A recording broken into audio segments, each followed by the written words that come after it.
Hi everybody, good afternoon and welcome to the United Stand. We're live. It's Manchester United's trip to Southampton. It's the second game of the season. It surely will be another 3 points, but ultimately nothing is taken for granted in football, as we know, and the team news is actually very, very exciting. Will Varane start? Will Jadon Sancho start? We're going to find out in the next few minutes, because that team news is going to come out in the next few minutes, as we know.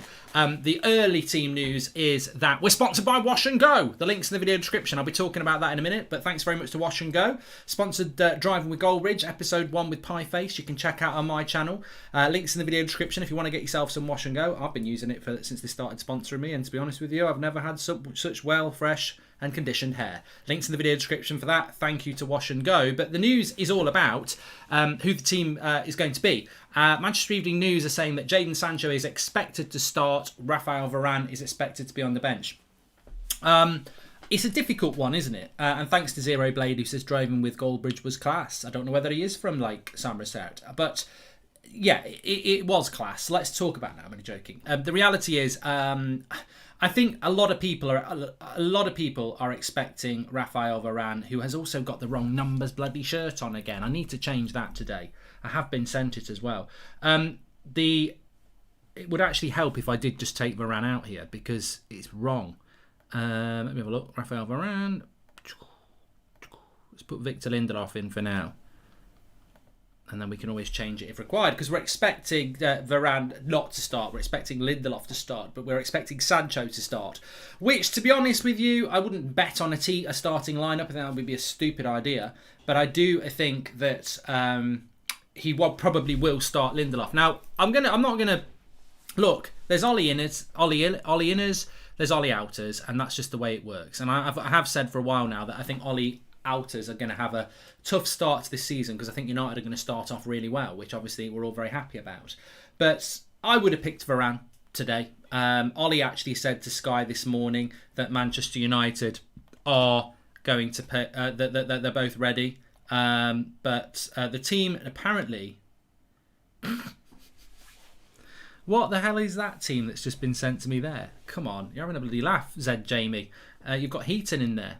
I'm not having any of that. Let me just have a look. Expecting Jadon Sancho will start.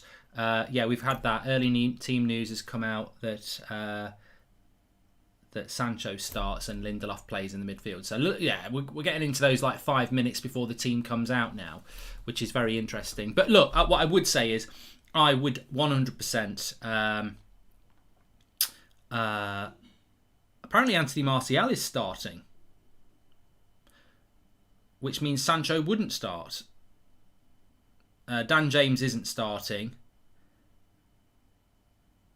That's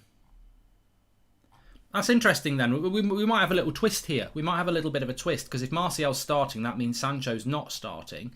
But we will see. Brad Cox, who is a deputy editor at Favel, Manchester United football correspondent, he's saying that Greenwood and Martial and Fernandes and Matic and Fred start. He's very brave if that's true. I mean, I think it would be very interesting. I hadn't noticed Matic as well. It'd be very interesting if Matic starts and McTominay doesn't start. So we'll see. We're going to find out in the next few minutes. But I wanted to say before this team news comes out, please smash a like on the video, because we're very, very close subscribers-wise to 100,000. So please do subscribe, bottom right hand corner, smash a like on the video. But what I wanted to say to start off with is that I would have picked Varane. Ollie said this morning on Sky that Varane and Sancho are ready, and if he's ready, you pick him. That's what you do. I don't care about sentimentality. I don't care about Lindelof having a good game last week, because he had I would revert to why Manchester United bought Varane. And the evidence is there, and the evidence is not Lindelof playing well against Leeds. We know he can do that. We've beaten Man City with Lindelof. We've beaten Chelsea with Lindelof. We know Lindelof can have good games.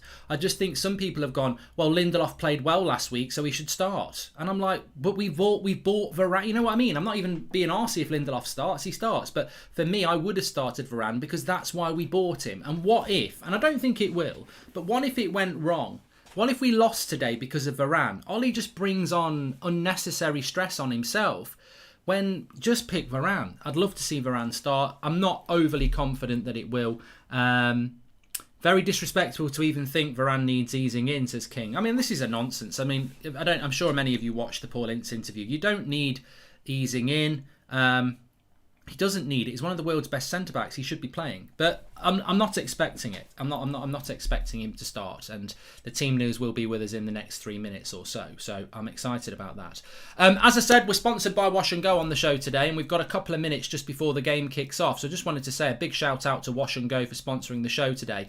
I was trying to think of something in the shower this morning, racking my brain about how to do a brand integration with Wash and Go that was going to be relevant to the game. So I thought, which players have been sent off the fastest in Premier League history? Sent for an early shower. Wash and Go. So here we go. They're all a bit United related. In third place, Steven Gerrard, who was sent off just after 38 seconds after coming on against Manchester United in 2015. When he left the pitch, obviously he's gone in 60 seconds. Second place is Dave Kitson, who in the opening game of the 2007-8 season spent just 37 seconds on the pitch for Reading against Manchester United when he launched himself into a tackle on Patrice Evra and was swiftly sent for an early shower. Wash and Go number 2. And again, another Manchester United link here, because finally the record holder is former United player Keith Gillespie, who lasted a full 12 seconds on the pitch when playing for Reading against Sheffield United, and he decided it would be a great idea to swing an elbow at Stephen Hunt right in front of the referee. I bet he didn't call him Stephen Hunt. I bet he said something else. So that's your top 3. So the next time you're heading for an early shower yourself, don't forget Wash and Go 2-in-1 shampoo, conditioner, best one in the UK. Links in the video description. Check it out. And thanks very much to Wash and Go. We always like to bring in a little bit of relevancy. So the kickoff time is 2 o'clock. We are expecting to see a bit of a shock Manchester United side in a moment. So wait, hold your horses. I'm not going to change the team I've got on screen because I think that would be the most obvious one. Spurs are playing Tottenham at the same time, by the way. But Raphael Varane is there. But we are expecting to see in the next 30-40 seconds we might be seeing no Sancho, no Varane, no James, Martial starting, and we might not see McTominay. Mark, do you think Donny will start today, says Joel Morris? No. And hi Mark, the team I sent you was on Tuesday for the Behind the Hood Closed Door game for today. Thanks, said Jamie. Sorry about that, pal. I was a bit thrown. You threw me a little bit. But right, this team news. Sancho and Varane both benched. So there you go. Sancho and Varane benched.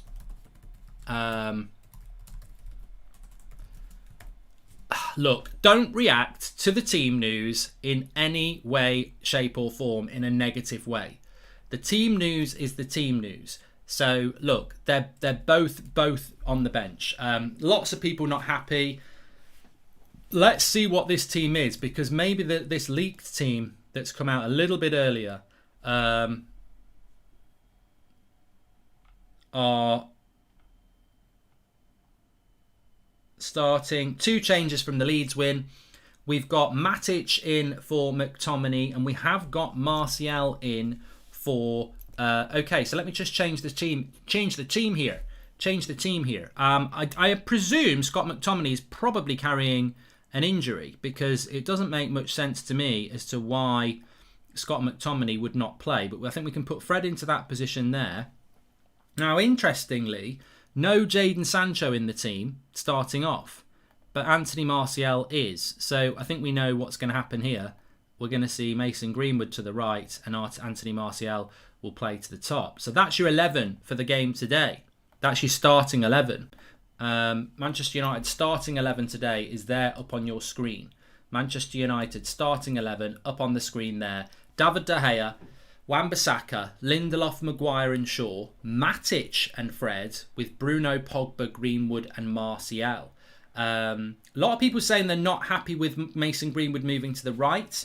I mean, I gotta say, Ollie Hout's in the chat from Kappa, saying Miasi's laughing, I don't know why. Ollie has to show he's improving, 10-0 or there should be questions, says Vinza.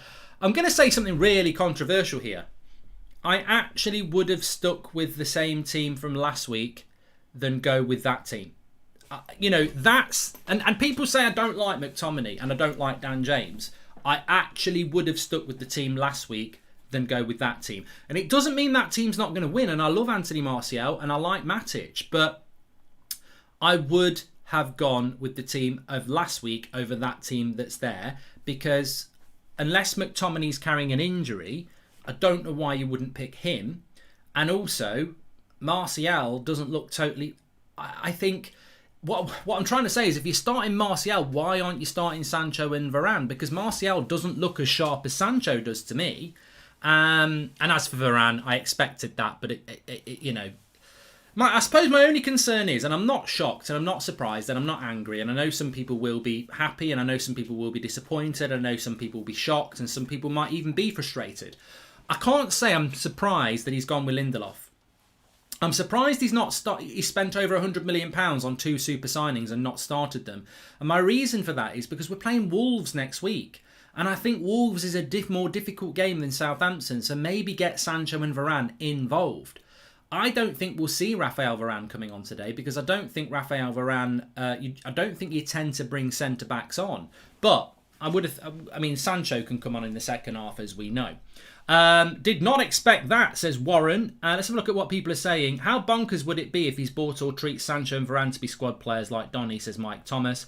Mark, you don't seem upset Varane isn't starting. Very surprising to me, says Mark Friedman. You know what, mate? I think it's just because I prepared myself. I'm absolutely... I'm gonna look at that Southampton team. I'm a little bit worried about that team. Because I think that looks like a team that might not win the game. Now, I still think we'll win, and I think we'll win comfortably, but it just worries me that team reminds me of teams of last season. And, I think Bruno and Pogba are going to have to be on it today because I'm a little bit worried about that team. Is Ollie hoping to put some of them in the shop window or planning for a long season and thinks this team can beat them? Is it a statement of intent, says Anthony Dunn. And I've got no problem with rotation, mate. If he's rotated Matic in and took McTominay out, I'll applaud that because that shows from early days that he's looking to rotate his midfield, which is great. And if he's brought Martial in to rotate his front three, again, that is great. My only issue is not picking the Varane and Sancho, really. I think we'll see a lot of Bruno pushing up and to the right, Martial dropping left and Pogba roaming into 10, says Joshua Bowater. Thanks for the super chats, by the way. You can do that through the $ if you want to. And please do subscribe, bottom right hand corner. Blake the Third says, if he started James over Sancho, I'd be mad. And also, we've got a new member. Welcome to the members club, John Olsen. You can click the members button if you want to and join. You get a badge next to your name, like John.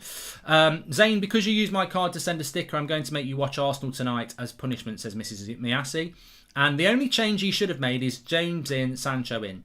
James out, Sancho in, says Burtonwood. And that's the one I thought he would do, actually. Ami says, I think it's a sensible lineup. We will see Sancho and Varane at some point today. Just hope we get the job done no matter what. If we're winning comfortably, we will see Varane. Yeah. If it's a tight game, I don't think we'll see Varane, but we will see Sancho. So that is the Man United team. I suppose the bench probably sort of picks itself. I just want to check the bench and then we'll check the Southampton team for you as well. So let me just check that and then we will go for the Southampton team. So the Manchester United bench is as follows. Heaton, Dalot, Varane, James, Lingard, Mata, McTominay, Van der Beek, Sancho. So yeah, no surprises there. It's effectively, I've just got to make a couple of changes myself, but on my tactical board. But yeah, I think in general, I'm just reading some of the chat. It's going to get Southampton's team for you because if they're playing Armstrong and they're playing Shea Adams, that means they are playing with the front two, which I wasn't 100% sure whether they would.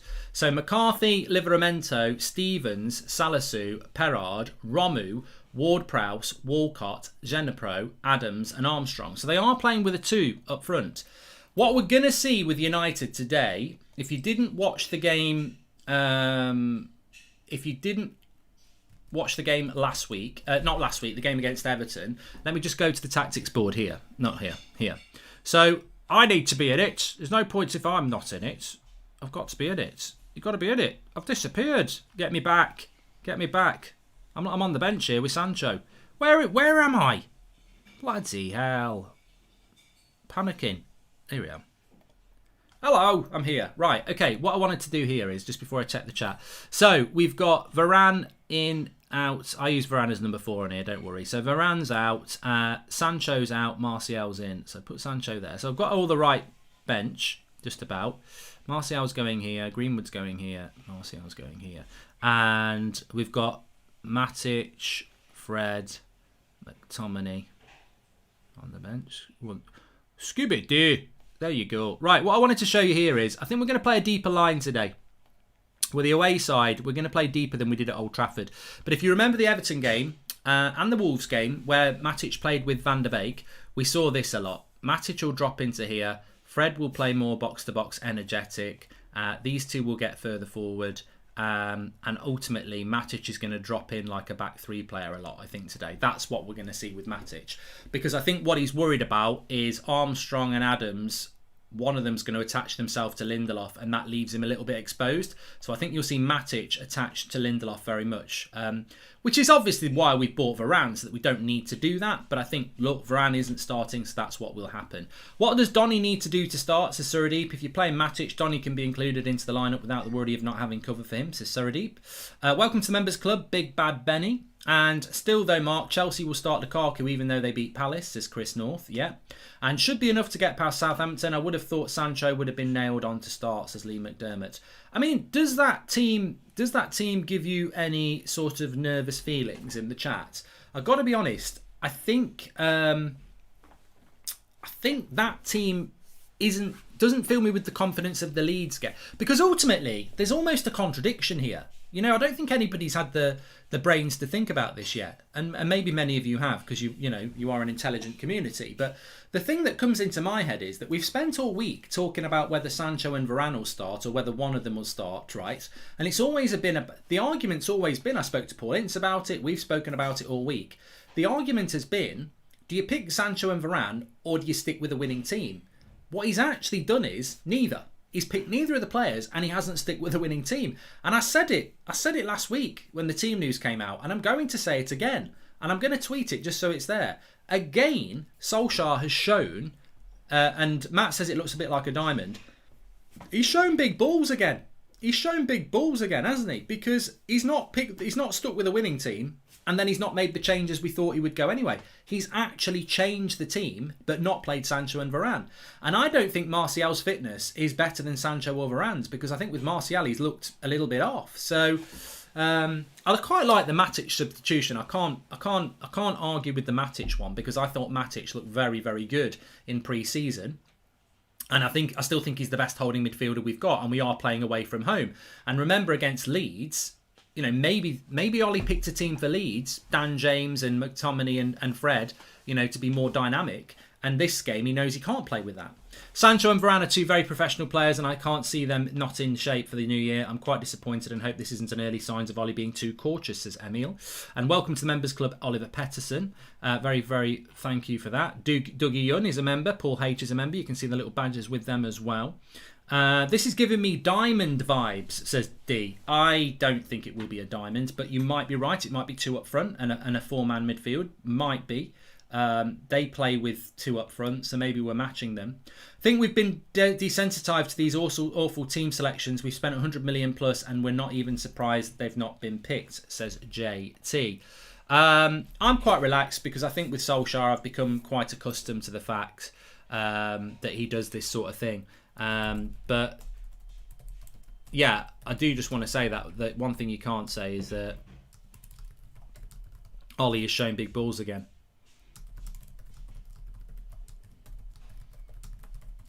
And you can't argue with that.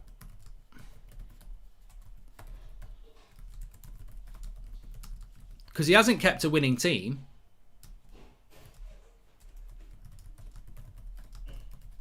And didn't pick Sancho or Varane either. So, fair play. Let's hope it works. And I do think it will work. I mean, you know what? And fair play to Southampton fans. You're going to know Southampton more than I am.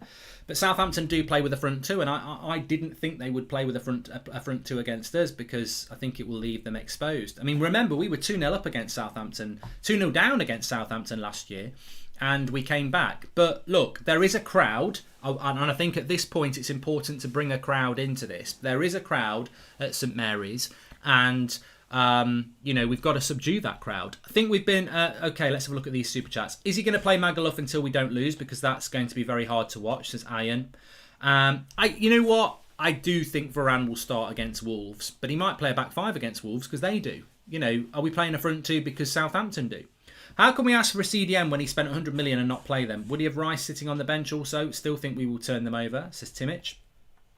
I think it's Sancho or Pogba with Ollie, so he's one creative and one to cut in with Greenwood, but really don't understand Varane being benched, as Ashley Duncan. No, I disagree with you on that one, Ashley. I think Pogba and Sancho will start with Bruno. You don't spend £75 million on a player and not pick them. I always felt it was bad enough spending £35 million on Donny and not picking him, but you can't spend that amount of money on Sancho and not starting. I like the lineup. He's testing squad depth, says Henrik. And Ollie with his favourites again. Martial just back from injury. Looks rusty. Still starts over Sancho and it's risky, says James Finn. And welcome to the Members Club, Damlin. I mean, I'm going to actually just sit here and say that I don't think you can say that he's got favourites because Scott McTominay, Scooby-Doo, he's not picking today. He's not picked Scooby-Doo. And I you know what? Here's your McTominay hater. I absolutely think McTominay is very, very unlucky not to start. Now, is he carrying a bit of an injury? I don't think he is. Maybe Ollie will say that, but I don't think he is. And you can't criticise Ollie for rotating the team when it was one of the 5 points. Remember the 5 points, and I'm not talking about gangs in New York. I'm talking about squad rotation, so he's not relying on the same 13 players and burning them out. I'm talking about substitutions, which I think we will see again. I'm talking about breaking a low block, which we need to see today if they play with a low block, which I don't really think that they will. Having a plan B, we need to see that. And defending set pieces. And they're, you know, on a high tempo, so there's 6. And I take low block out. Today it's about high tempo. It's about defending set pieces. It's about substitutions. It's about rotation. And it's about... you know, having a plan B, isn't it? So I think Manchester United, you can't be critical of Ollie. I hope McTominay is fit. I hope that Matic has been brought in because of a tactical change. Because there's no way Scott McTominay deserves to be dropped. But if he has been dropped for a tactical change, you've got to applaud it. Now, you know, I suppose what I would say is, look at that team. Matic comes in for Fred. You can understand that because Matic is the best holding midfielder we've got. McTominay played box to box last week and played very well, and Fred finds himself in ahead of him. So, you know, that's not... You know, I would have thought Ollie would always go with McTominay. Last 4 signings over 20 million haven't started this season, says Stephen Edge. If we keep playing Lindelof over Varane this entire season, I'm not watching it, says Kieran. That won't happen. Jack Hibbard, welcome to the United Stand Members Club. And Damien, thanks for joining. And Mark, why does he do this? It's the second game this season and Sancho doesn't even start, says Yusuf. I would chill out. Look, I've been doing this for a long time and a lot of people have been here doing me for a long time. Hope not. A lot of people have been doing this for a long time as well, watching me when the team news comes in. I just think we need to take a chill pill here. The team is surprising, but it could be absolutely fantastic. I do think if Matic runs the midfield like he can, you'll see Bruno and Pogba with a lot of freedom. Greenwood for me is a player that deserves to start, and Martial starting is an interesting one. I mean, look, today could be the day Martial sits people down. So, look, there's opportunities, and I don't think... I'm surprised. I'm really surprised. If you'd said to me this week that Martial will start, Matic will start, but Varane and Sancho won't, I'd have been really, really surprised by that. But look, let's see what happens with it. Ultimately, if Lindelof has a bad game and costs us a goal... You know, that's why he's paid the money, Ollie. Why are we playing around with 3 points in a month where we must win every game, says Milo. And Jacob Short, welcome to the Members Club. I like the team. Matic deserves a start based on pre-season. Martial's getting a chance. Best to keep Varane and Sancho until they're fully ready, says Kieran Bird. Well, they are fully ready, Kieran. I think that's the problem, isn't it? They are fully... If Martial's starting... then Sancho is 100% ready, and I'd argue Varane is ready as well. I don't criticise Ollie for rotating players, but I want to see our best lineup and have teams play against us. No more adapting to the other team's lineup to play against them, says Emil. And I think that, look, as I said, I think Ollie's shown balls. He hasn't stuck with the winning team, and then he hasn't made the 2 changes we thought he would. He's done something completely different. Much like last week, he's picked a team that nobody else would have picked. And last week we won comfortably. So if he wins again comfortably today... you've got to applaud the manager, and that's what he's paid to do. However, what I would say is, and I do agree with this, there is an element of risk here. He has to win this game, and he has to play. We have to win it well, because for the changes that he's made, most people wouldn't have picked the team that Ollie's picked. Just like against Leeds. Well, against Leeds, we were brilliant, and Ollie can go, well, you can't criticise me. He's got to do that again. He's got to put a performance in today that can't be criticised. Because if we did drop points today, you know what will happen. The question marks will be out. And probably quite rightly as to why he picked a team that gives Southampton a chance. Because if I'm Hassenhult, I'm going to be going, look, I mean, I know they've got good players on the bench, but that team is not the team from last week, and it's not got Varane or Sancho in it. I think we can hurt that team if I'm Southampton. Plus, we've got 30-something thousand fans here. Let's go and have a go. Remember the start of last year, everyone was upset Ollie being a Tinker man, not picking his favourites. Shall we get ready for Ollie the Tinker, says David Beale. And I'm not chilled out. I want our new players to bed into the team. They are the future. Win or lose, playing this team just delays integration. I would have started Varane. I would rather have seen Varane. Here we go. I don't know how controversial this is. I would rather have seen Varane start than see Sancho start, because I just think Varane makes us better defensively. You've still got that Wan-Bissaka thing, haven't we? We've still got this today where the cross comes in and Wan-Bissaka's tucking in to protect Lindelof and that back post is exposed. We need to start building out that relationship as soon as possible. That's what I want to see. But look, I back the team that Ollie's picked and I hope it does well. Not surprised by Varane and Sancho, says AJ. That's Ollie. But my God, didn't Greenwood have his best game as striker last week? I mean, AJ's developed the conversation there. And Gergo says that Ollie has said that McTominay is struggling with an injury and that's why Matic starts. Which is a shame. It is a shame, really, because I actually would have respected the team a little bit more if he dropped McTominay for Matic because of playing our best holding midfielder, but obviously that's not the case. So excited for the game today. Also can't wait to hear Paul Ince's account of the incident at Selhurst, hoping no outside the box fouls. Cheers. Mark, says Daniel Luciano. Yeah, we need to be careful of Ward-Prowse today. Would have loved to see Fred in Matic's place and Donny van de Beek next to him. Anyways, I want to see Sancho, Varane and Donny van de Beek coming in today, says Harshad. I don't think we'll see Donny today. And can I just, this is by the by. This is not a deal breaker, but I'll make a little prediction with you. Jesse Lingard will come on before he brings on Donny van de Beek. Let's see. Little personal duel between the chat and me then. He will bring Lingard on before he brings Donny on. I think that he values him more. But we will see. I might be wrong on that one. I suppose they sort of play different positions. Bruno went straight into the team. Why can't Sancho and Varane go straight in? Scared we might see a lot more of Lindelof, says Johan. I think we will see a lot of Lindelof this season. Ollie likes Lindelof and I do think we will see a lot of him. We need to use reverse psychology, says Rahul. He picks teams we don't want. Maybe if we name teams like this, he might name the team we actually want.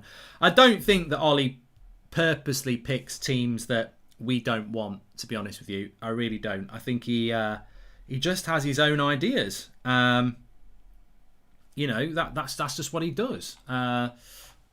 Victor says it's a diamond. Well, if you watch this channel, I don't change formations until I see the game, and I always go with what Ollie plays. I don't think he would make it. I don't think that's a formation change at all. Why do you think it's a diamond? He's basically just replaced McTominay because he's injured. I don't think it'll be a diamond. Dan Davies, welcome to the Members Club. Thank you very much for joining. Please subscribe, by the way, bottom right-hand corner. We're getting very close to 100,000. Love the content, Mark. I'm from Norway, says Troy. Can you call my mates Mats and Chris Pratts? They are both Liverpool fans. Well, there you go. I mean, it goes without saying. Mats and Chris, you're a couple of Pratts. And wanted to see Varane or Sancho, but aside from that, let's look at the positive that we have players competing for spots. Lindelof's on thin ice, says Sean Miller. And Ollie's not the manager to win a title. He's been backed. He wouldn't play a CDM even if we bought one. His team selections and substitutions suck, says Brad Lewis. If we win 5-0 today, though, Brad, you look a Pratt. I think you can have reservations on a team news, but what I would say is, I remember I was actually at a game. Oh my God, he was at Old Trafford. I've been to Old Trafford loads, but obviously since doing United Stand, I don't get very often. I went to a Chelsea game under Mourinho a few years ago against Chelsea at Old Trafford, and the team news came out, and I've stood having a beer in the concourse, and everybody was like, what sort of shit team is that? Like, everybody. And we won. I think we won it 2-0 as well. So look, you can definitely have your reservations about a team news, but you should never, ever, never, in the words of Robert De Niro, you should never go off a result, off a team selection, because it can bite you in the arse. You can not like it, and you can hold, but you must hold judgment until the game is over. Forgot about giving Donovan van der Beek a chance. Unbelievable, says Jonathan. And are you worried about the pace of Walcott against Maguire or Lindelof? No, because Walcott will be in Luke Shaw's pocket. Haller. Could it be that Carrick and McKenna pick the team and Ollie signs off, hence why McKenna is coaching most of the time, says Carl? No, I'd say Ollie picks the team.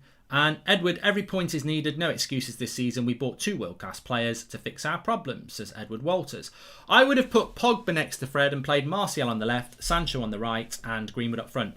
Well, Dean, what I would say about Pogba is he's got a problem with Pogba coming up in about 6 weeks, because when Rashford comes back, we've already got Sancho, you've got Greenwood, you've got Martial, Cavani's back. Is he going to really keep playing Pogba on the left and only pick 2 players out of Greenwood, Martial, Rashford, Cavani in the other positions? Hi Mark, do you think that changing the team every game affects the flow of the play, especially when we are down in the scoring and need the team to click, says Aditya? It's early days at the moment. I don't think that matters, mate.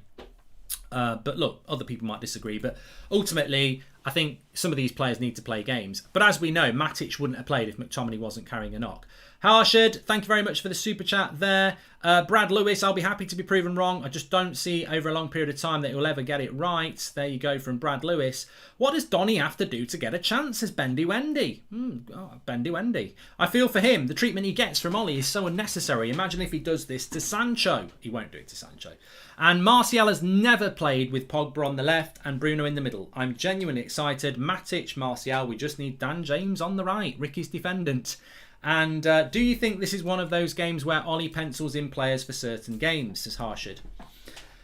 No, I don't, Harshad, because actually he's only made one change, really, hasn't he? Because one's an enforced change. If you're a little bit new to this story, then the story is, and I'm just going to probably get it for you now. He's picked Matic because McTominay is injured. Please share the video, by the way. We've got nearly 30,000 watching, which is fantastic. So please share the button and smash a like on the video. You can share it on Twitter and Facebook as well. And that's what I was going to check on my phone. What happens to Ollie if he secures Champions League football by the end of the season but wins no silverware? Does he stay or get replaced, says Mihalo? I've said this before. I think if Ollie gets top 4, he doesn't get the sack. Frederick is the best combo, says Hazard. No Varane or Sancho. I'm absolutely gutted, says Sean Sullivan. And Daniel Kirk says, Mark, I'm really confused. Why has Ollie changed the team but not Varane and Sancho in? I just don't get it. Well, I suppose there's a few people feeling like that this Sunday early afternoon, lunchtime for some. Normally, I'd be tucking into a nice roast. But yeah, I mean, look, it is a bit of a surprise the team he's gone with. That's what I was going to say. Please subscribe to the channel. We're on 93,000. We're going to try and get up to 94,000 today. So bottom right-hand corner to subscribe. The United Stand, you're very welcome on this community. We're live every night at 8 o'clock. Every morning at 10 o'clock. We're live for previews, watch-alongs. Loads to get your teeth into. Always live, always interactive. Lots of opinion. And remember, player ratings. Second half, we'll put it out. You can vote for every player. Out of 10, 6 being the average. Mark every player on the pitch for United. Out of 10, and then when we do the match reaction, it aggregates all your scores and gives the most accurate Manchester United player rating system in the world. It does though, doesn't it? Because it gets thousands of you lot voting, which is great. But make sure you subscribe bottom right hand corner. So let's just have a look at what Ollie has said. I can give you his direct quotes here because he has been saying something. He was really saying something.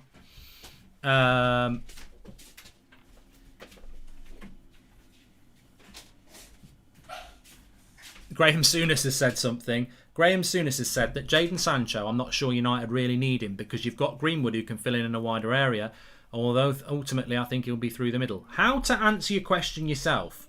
We don't really need Sancho because we've got Greenwood, but Greenwood will ultimately go through the middle. So we need Sancho. Poor guy. We really destroy him verbally, don't we, without doing anything. We live so rent-free in his head, he ties himself up in knots. Anyway, there has been some comments from Solskjaer. Of course, you're tempted to start Varane and Sancho, but you need to give them the foundation. Jadon played in the week, so he's more ready than Raphael, but he's had a good week of training. I don't agree with this, by the way. I do not agree with this. And check the Paul Ince interview I did yesterday.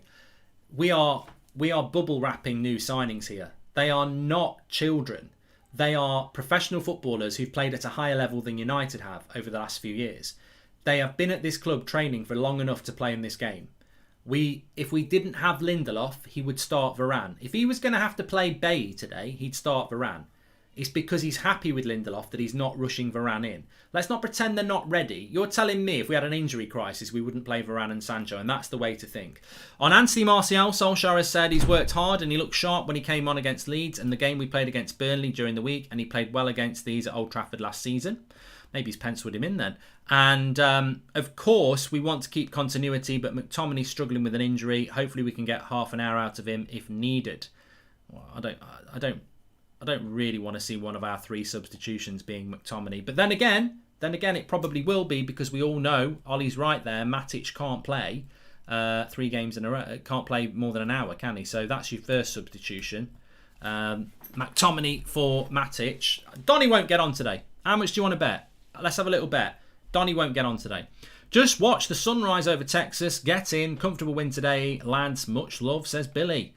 And although I like him, this surely must be a make or break season for Martial. He needs 20 goals this season to warrant a place in this team, says Harshad. Yeah, I don't think enough people are talking about Martial. I really don't. I think Martial is a very, very important player for Manchester United this season.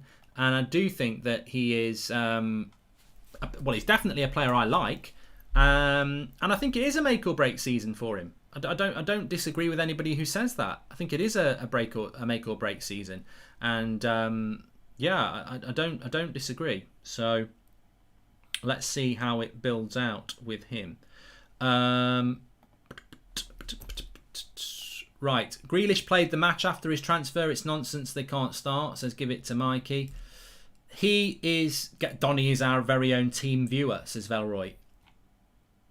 Well, we're half an hour away from kickoff. There is another game going on at the same time, which I'm sure you're not bothered about. Just an early shout out though. I am doing a watch along for the Chelsea-Arsenal game at 4:30. Hopefully, watching it, hoping Arsenal do something, because we've got 6 points. Remember, Man City have already dropped points this season, so it could be an opportunity there.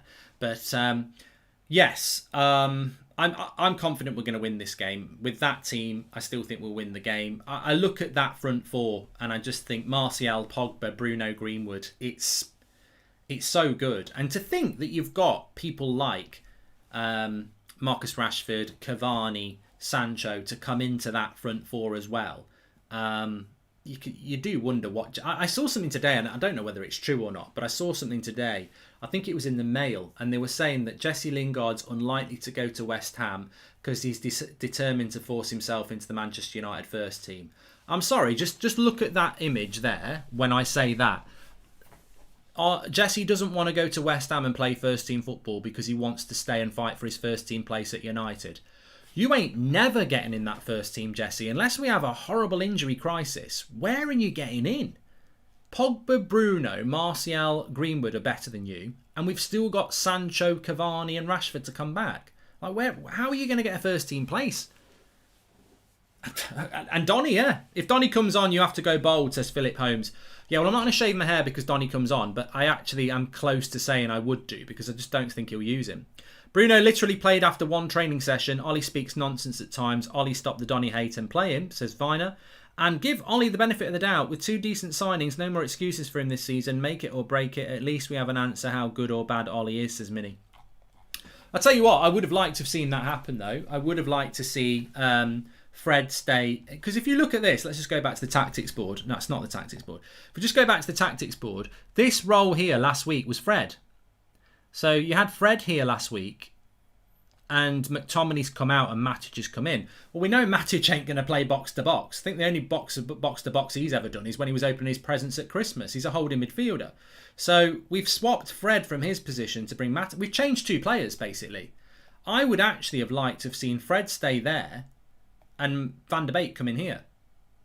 And that just shows what I keep saying about Van der Beek. I said it 3 weeks ago. I love Van der Beek and I want him to play at United. But you need to accept he's behind Pogba, he's behind Bruno, he's behind McTominay, he's behind Fred, he's behind Matic. He's 6th choice. I think he's behind Lingard as well. I think he could be 7th choice. But, you know, that Fred played as a holding midfielder against Leeds last week. McTominay's not fit. So why did Van der Beek not come in? He'd rather move Fred out of position to bring in Matic. Oh, God, you're too big there, Fred. To bring Matic in. He swapped his 2 players to accommodate to not pick Van der Beek. And he could have just gone with Van der Beek and Fred. But I like Matic. I think he's played well recently. But yeah, it's... he could have found a place for him, definitely. I don't think we'll see a diamond. To see a diamond, you'd have to see this. And I don't think we're going to see that. I don't think we're going to see a diamond. I mean, at times it might become a diamond because we are quite fluid. But ultimately, it's going to be more like that, really. And what it will be more like is Bruno pushing up here as he did against Leeds. So, look, I hope Martial scores today. I really do hope that Martial scores today because he's been one of those players that has almost been forgotten, and I do hope that he does well today. Right, I know people are upset Sancho isn't starting, but Martial, Bruno, Pogba, and Greenwood is an unreal attack. No excuse for not winning the game today. Hazard Bailey. Yeah, well, let me just go back actually here. I just want to say the one thing I haven't done is just really showed where the problems are. The problems today for me, and it's not because he's not picked Varane. I mean, look, picking Varane over Lindelof is like picking steak over a pot noodle. Some people might prefer a pot noodle, but the reality is steak is better. My concern today is around here. Balls into the box from Ward-Prowse. Corners, free kicks on the edge of the box, and what Adams and Armstrong can do to these two, because they play with 2 up front. Lindelof is going to be up against a strong person in Shea Adams or a quick person in Alan Armstrong. Now, if Southampton attack us and they are at home, I worry about this area today. And I'm trying to circle Matic as well. I don't worry about this area. If we get the ball up here, you got Luke Shaw bombing on. Wan-Bissaka should be bombing on as well. I don't worry about the front 4. I think they're quality. Maybe Martial misses chances and gets a load of shit, but I still think that, we've still got... And also, let me just say as well, one thing we do need to do, and I would add it into the famous 5, is 6th thing, create chances for our striker. We didn't create many chances for Greenwood last week, but there was a couple. Martial, one thing that never happens for him is he doesn't seem to get many chances. So I've got no problem with the front 4. My worry today is this area. Are we going to be able to deal with Southampton's attack? We should be able to, but this is why we bought Varane. Hazza says, I know people are upset Sancho isn't starting. We've done that one. Thank you very much, Hazza. And Ronit says, Pogba came late from holiday and 3 days training started against Leeds. Sancho had a week training bench. Same for Varane. Can't understand. Ronit, look, ultimately, Ole Gunnar Solskjaer is the manager of Manchester United and he's made the choice. We must respect that. And if he wins today, he's got it right. Did you want to see Dan James start last week? Nobody did. And we won. And you can't moan. People wanted to see Sancho start last week. People wanted to see Martial start instead of James. We won. Ollie got it right. Sometimes a manager picks a team and people don't agree with it. It used to happen with Sir Alex. But if you win, that's what they get paid for. There's no point overanalyzing a team performance when they've not even kicked off. You can look at the team and go, I wouldn't pick that team. But you can't start saying he's a Wally, he's a PE teacher, because we've not even kicked the ball yet. So everything's going to be in it. We all know what the warning signs are, but we also know that we haven't kicked the ball yet. And we might win comfortably again, in which case Ollie goes, everything's fine. And to be honest with you, I think we will win today because I don't think we're playing teams of our level for about another month. And I think we've got so many good players in our team at the moment that I think we'll be fine. When I saw that assist from Lindelof to Bruno, I saw that this coming. I think that part of his game Ollie likes. That's what made him start more games than Eric, says Amarillo. And the Telegraph today is saying that Atletico Madrid have offered Saul on loan to Premier League clubs, says Harshad.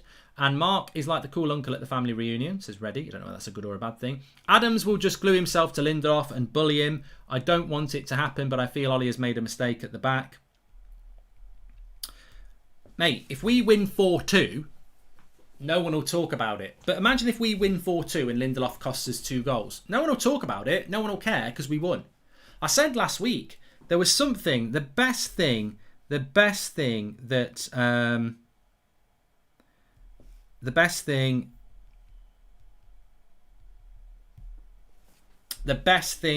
about Gary Dowdle says, Adams will just glue himself to Lindelof and bully him. I don't want it to happen, but I feel Ollie has made a mistake at the back. The best thing for me about last week from McTominay's performance was the cross comes into the front post, Bamford peels, and it goes. McTominay gets back and heads it, but he's left. I don't understand why Ollie hasn't seen this, because I saw it and many of you saw it. Cross comes into the front post. Bamford does something with his hips. Lindelof gets planted. Bamford goes to the front post. McTominay sees it, gets in front of him, heads it for a corner. If McTominay doesn't do that, Bamford's got a free header and Lindelof's lost him. That was 0-0. Imagine McTominay doesn't cover superbly. Bamford gets the header, heads it in the top corner. De Gea can't save it, 1-0 down. Everyone's going, oh, Lindelof shit. But that doesn't happen. McTominay covers Lindelof, and we go on to win 5-1, and Lindelof gets a great assist and plays really, really well. You're only, we could win 4-2 today and Lindelof could cost us 2 goals and still start against Wolves, because you've won the game, haven't you? So ultimately, I think that, you can still have a bad defensive performance and win the game. And I think that will happen today. But I don't think we'll have a bad defensive performance, but I think even if we do, we'll still win. We saw it last season against Southampton. We beat them 9-0 at Old Trafford, and we beat them 3-2 from 2-0 down at half-time last time. So there's loads of goals. We scored 12 goals against them last year. I understand not playing Varane in the first Premier League game away, but Sancho, I'm disappointed. This is a great game for him to start, says Mark Slade. And remember Fergie sat Everett down on the bench and told him to watch and learn the Premier League, says Sana. But no, he didn't. I don't know where you're getting your history from, Sana. I very much remember us buying Vidic and Evra in the January and then making their debut, I think, against Man City very, very quickly. Now, subsequently to that, they might have been told to study the Premier League, but I definitely remember Sir Alex throwing them in very, very quickly. Hi, Mark. I've just been laid off from work, so I was feeling bad. Just wanted to say thanks for improving my mood, says Ben Phillips. Big shout out to Ben Phillips. Look, I'm sure you'll bounce back, Ben. And, we've all lost jobs and, had and been dumped and things like that. It can be character building. I'm sure you'll bounce back. I actually haven't ever been sacked from a job or been dumped. But, that doesn't mean that it's bad if you are, because it can be character building. I've had animals die and pets and stuff like that, and that's probably worse. And you just feel really terrible. But, time's a great healer, and you've just got to pick yourself up. And I'm sure you will, Ben. So stay strong and be strong. Al K says, I hope Ollie got drunk and played Van der Beek behind Sancho, but Ollie is clueless. Ollie out all day. He's not brave enough, this man. They're not taking us anywhere. The trouble with these chats, and I'm not being disrespectful here, but the trouble with these chats is we win 4-0, and I just remember these comments. It's like, wait till full time. Wait till full time. Ollie's got his favourites. He's been consistent with that, says Sebastian. Look, if I wanted to go in on Ollie, I could do, because I know I can sense a mood in the chat. But I just want to say on the favourites thing, look, he doesn't like Donny. He's not picked Donny. Donny's not one of his favourites. I agree. Okay, he could have picked Donny. He could have stuck Fred where he was last week and put Donny where McTominay was. He hasn't done that, so I get that. He could have started Varane. He's gone with Lindelof. Right. He's not started Sancho. I get it, right? But he likes Dan James. And he's dropped Dan James to bring Martial in. That's a shock to me. I never thought Martial would have come in. So, Dan James is one of his favourites and he's dropped him. So, that's not completely accurate, is it? Maguire, Lindelof and Matic worry me. No pace. A quick ball over the top can cost us the game, says Mr. Big Melons. Well, I think the problem we might have today, and we'll just go back to the tactics board here. The problem we might have today is that we might end up playing quite deep. We might end up playing on the edge of our box. Because Matic is definitely going to drop in here. And if we get drawn back with the ball here, automatically that means that these players can't really go as far forward. And you start to become Bagel FC again, where the gap... And look, at the end of the day, we need Matic here. We need Matic here knocking the ball like he can do into these three players. Because I'm not so convinced that Fred can do it. So our biggest issue today is... I've made Matic small now. The biggest issue United have got today is that we don't get pulled so deep that we isolate our attack. We need to be in and around this goal a lot. So somehow we've got to play confident enough to get high up the pitch like we did against Leeds and, push up on that Southampton goal. But yeah, that ball over the top is a risk. And tactically, it'd be interesting to see how we address that. It really will. We got a tropical storm coming at us across the pond in the northeast. Hoping power doesn't go out until after the game, says Daniel Luciano. In the east of what? In the... Okay, so that's in America, not here. We had some thunderstorms last night. Southpaw loves sports. Must say, don't like the lineup, but I hope that if it isn't working, there will be willingness to make changes quickly and with conviction. Also, Chubba says, what could the reason be for Sancho not starting? Varane I can kind of understand, but I'm just confused about him not starting Sancho, says Chubba. And Len, welcome to Members Club. Thank you for joining the Members Club. Look, there's a lot of people talking about this, so let's take a couple of minutes to actually talk about it. Please do subscribe, by the way, bottom right-hand corner. We are getting closer to 94,000, so please subscribe, bottom right-hand corner on that. We're on 93,500, so we're 500 away. Let's see if we can hit it today during the watch-along. Bottom right-hand corner to subscribe. Thank you very much. So what I was going to say is that in relation to Sancho, and look, I can only repeat what... I'm a little bit confused as to why he's not started. Jack, thank you for subscribing. I'm not stupid enough to say your surname. And I would not be surprised if Ollie swaps the defence like he has with the keepers, Marky. Lindelof incoming. Having said that, let's support the boys. And Dan says, Varane only 5 days training, understandable not starting. 2 left-footers in midfield worries me more, says Dan Harding. But on Sancho, I just want to say that on Jadon Sancho... I did say this week. My little bit of problem with the Sancho decision is this. He is a player that is going to be picked on by rivals. And, you know, let's be honest, some of the toxic element of our fan base. Look, there's people in our fan base that don't like Bruno. So I'm sure there'll be some people who don't like Sancho for some weird reason. But mainly the media and rivals will get on to Sancho. Look at Pepe when he went to Arsenal for 70 million. It was straight away, oh, he's a flop, this, that and the other.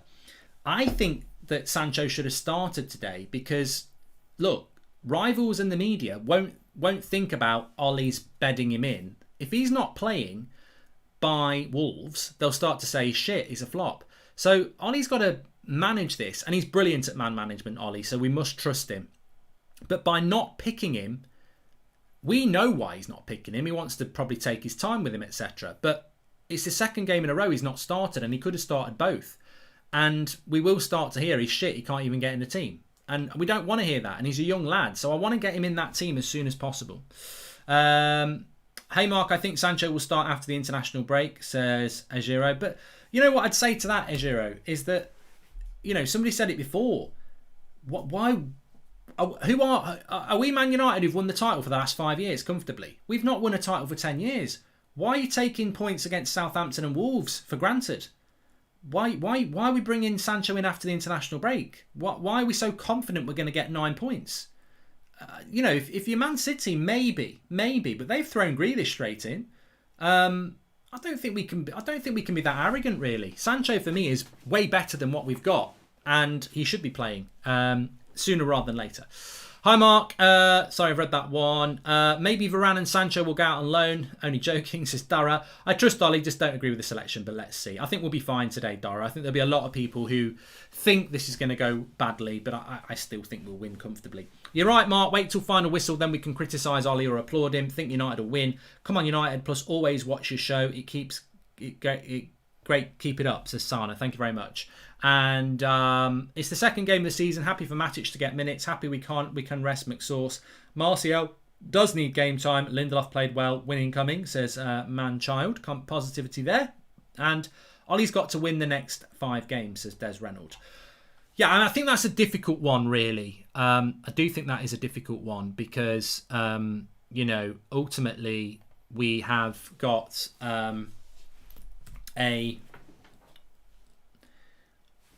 It's very unfair to say we've got to win our first 6 games, but I said it before the start of the season and I'll say it now. We've beaten Leeds, Southampton today, Wolves away, then you've got Newcastle, West Ham and Villa. Now for me, I think that, you know, you've got to look at it and say,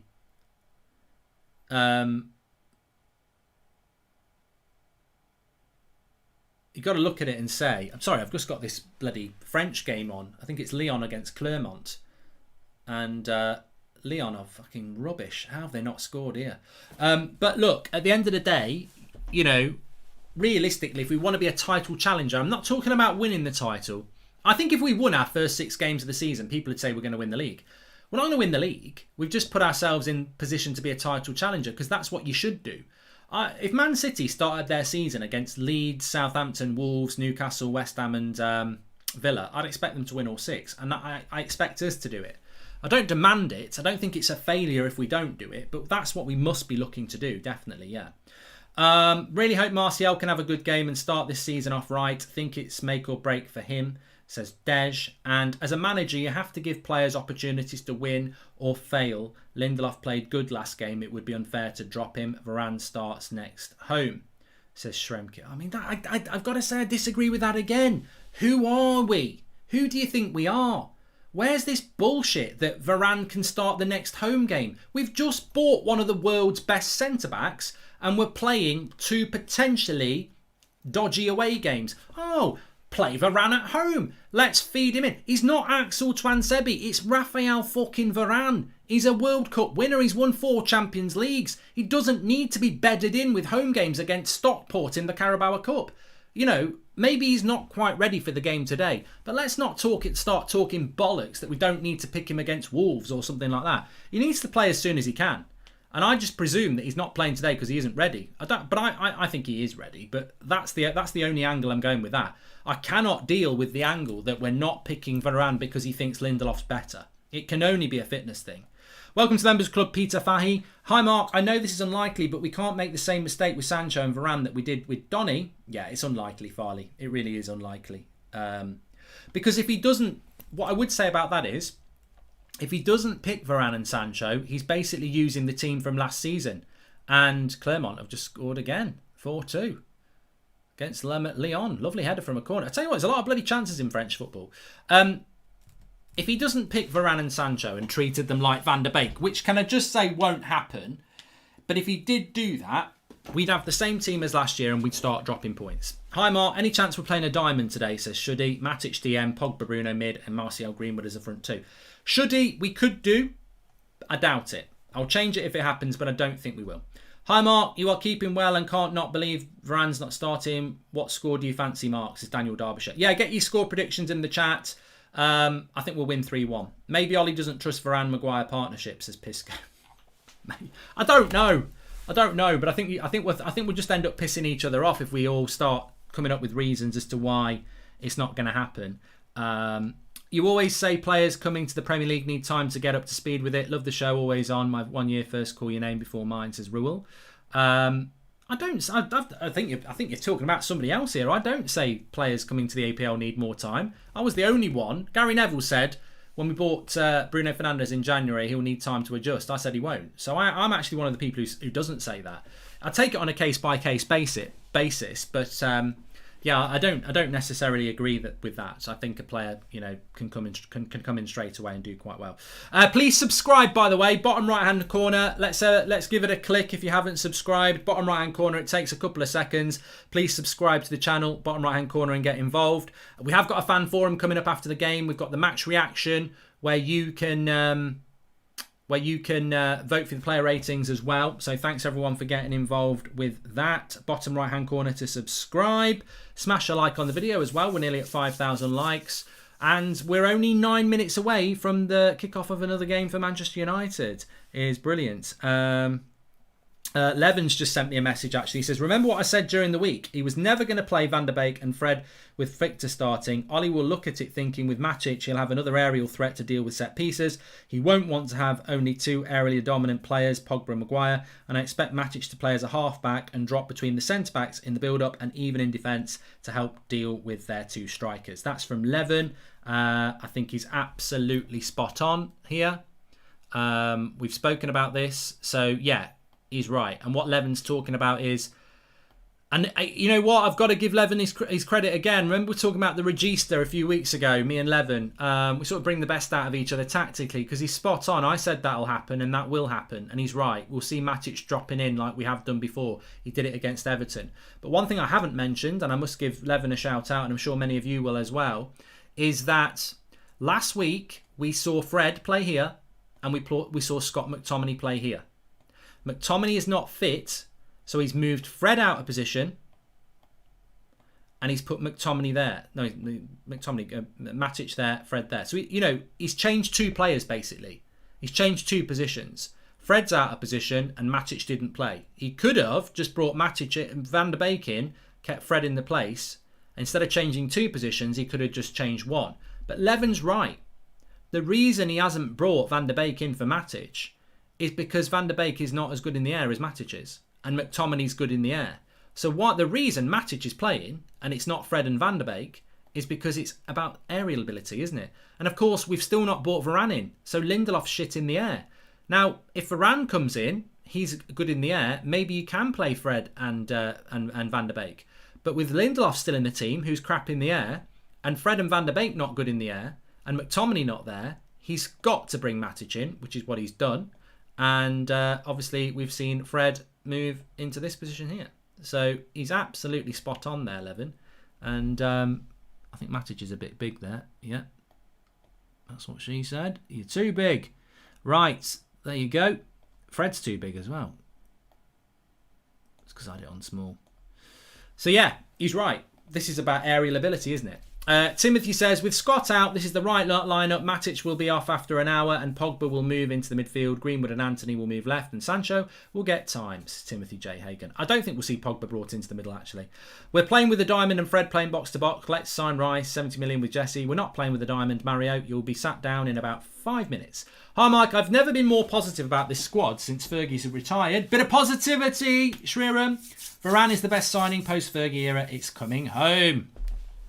Talking about positivity, I've just got to say as well, I was really, I wouldn't say I was really looking forward to it, but I was really, really ready to watch McTominay today and sort of give him, not a player cam, but really keep my eye on him. Really keep an eye on McTominay today and see what he's all about. So, it's great, absolutely great. Well, it's not great because it's not played.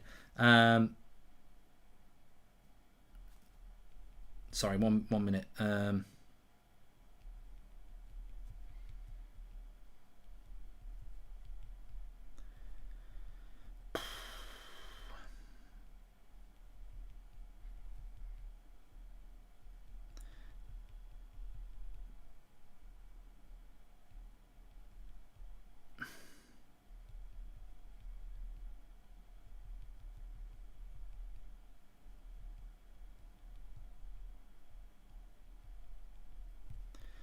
Okay, sorry, I was sorting something out.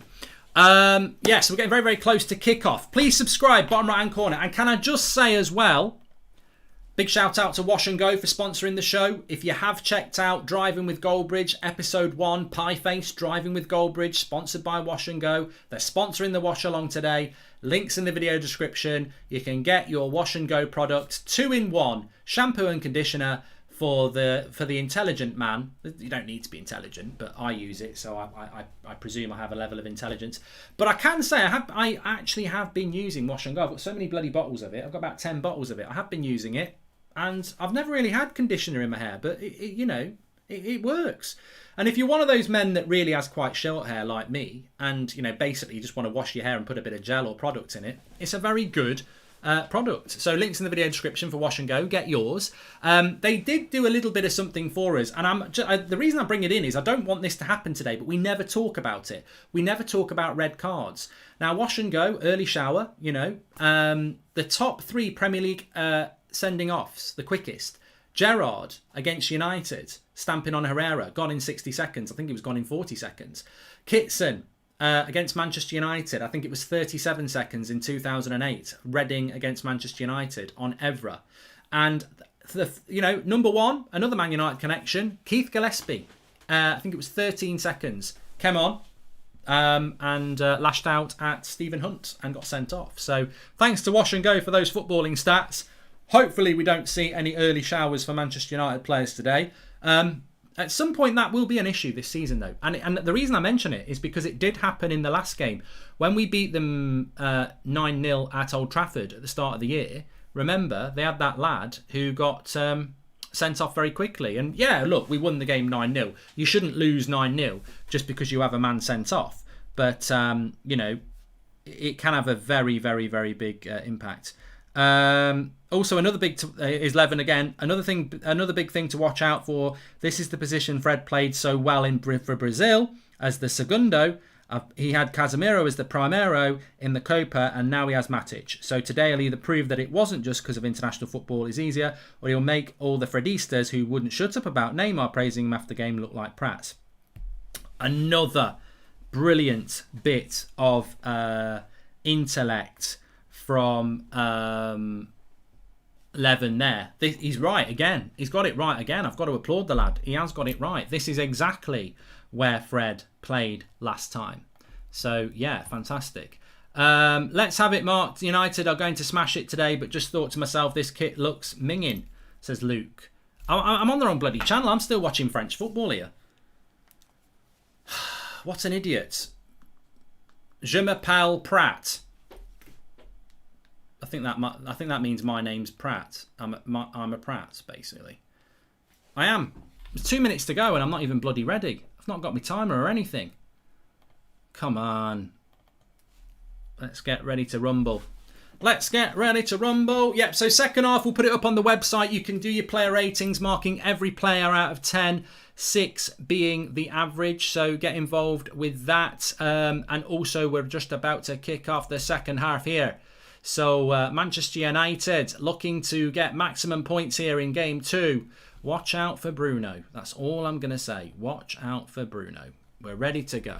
I'm going to go 3-1 to Manchester United. Exciting, isn't it? Thanks again for everybody in the chat. You've made that last hour absolutely whiz by. It feels like 30 seconds since we actually got the team news. It's whizzed by. So a massive shout out to the community as ever for getting involved in the pre-match chat. And remember, you can do that for every United game on this channel. Subscribe, bottom right hand corner to do that. Okay, let's go. We're ready to go. Are you ready? Because I'm ready. Are you ready? I'm ready. Yeah, it does look like a nice kit. Morning, Mark. Excited for the game. Let's pump it up. We definitely will get Sancho in for some time in the second half. Let's get the win, says Vignesh. It literally is about to kick off here. Thank you, everyone. Here we go. St Mary's isn't even that full. What's going on? What's going on? Are they all having a bloody beer or something? Because the referee's about to kick this off. Southampton players not taking the knee. Oh, no. Matic. I thought everyone had refused to take the knee there, apart from Matic. But no, they've all just took it. Matic had gone down early. But a lot of empty seats at St Mary's. What's that all about? Let us know. Them yellow shorts are a bit much. Not convinced about the yellow shorts on that kit. Let me just get this timer up on the page. Adam Armstrong with such bonkers pace should have been reason alone to play Varane, says Mike Thomas. And Mark, does anyone call you by your real name still, says Tyre. Well, of course they do. Early free kick here. I didn't see who gave it away. Those shorts are bright. I'm just going to say about the United away kit, why can't we have blue shorts? I don't like the yellow shorts.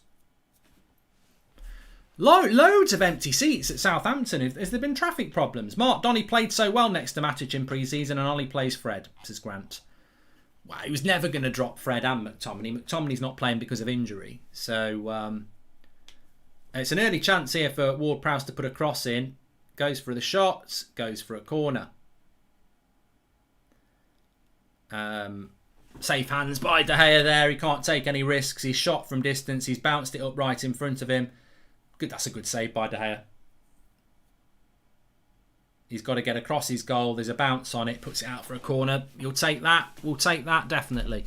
So a minute gone here, but of course it is another corner. This is where we need to improve this season. We've talked about Eric Ramsey coming in. This is where United need to be better. Still no Varane in there, so it's the same players as last season, and it's not a very good corner from Ward-Prowse. We'll take that. Lindelof applauds it because he thinks, great, I've not made any error there.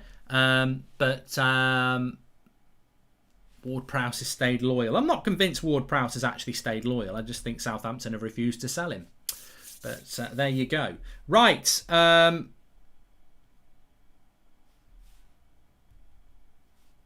Early doors. United just passing it out from the back. Let's have a look at the shape. Matic and Fred very close to each other. You'd expect that, though. Deep line. Spoke about this. Look how close we are to the edge of our own box. Look how good the Southampton press is. United.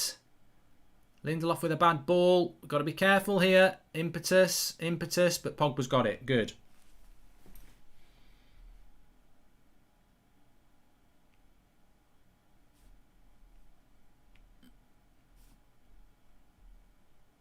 That's another corner. Bit of a slow start by United here. It's Luke Shaw getting caught in possession. And gives Maguire a bit of a hospital pass, and they've won a corner. Nita out for their right back. Livramento won Chelsea's Academy Player of the Year, says Josh K. Thanks for the shout out there, mate. But look, another corner here. United not starting. Remember what Ollie said in the press conference? We need to start better. We've not actually started this first. It's very early, but they've had 2 corners and a free kick in the first 2 minutes here. And it's not a great cross, and United should get rid of that when Bissaka clears it. And here we go. Pogba, little nice ball into Greenwood. Here we go. First attack, let's have a goal. He's drifted a bit wide. Ricky's post-match. Matic and Martial outstanding, says JT. And Des says, what's your expectations for the season? Title challenge, mate. Title challenge. Pogba wanted a free kick there. He hasn't won it. Thanks for the super chats, by the way. Does seem to be a lot of empty seats at Southampton. If anyone can answer that... I don't know. Opening game of the season. You've not had a game in 18 months. Confused.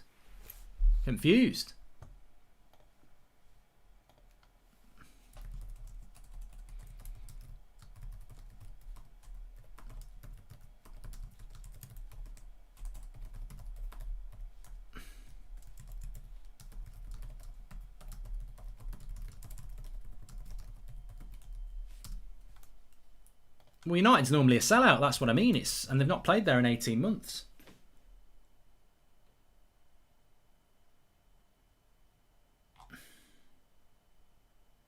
Ticket problems, apparently.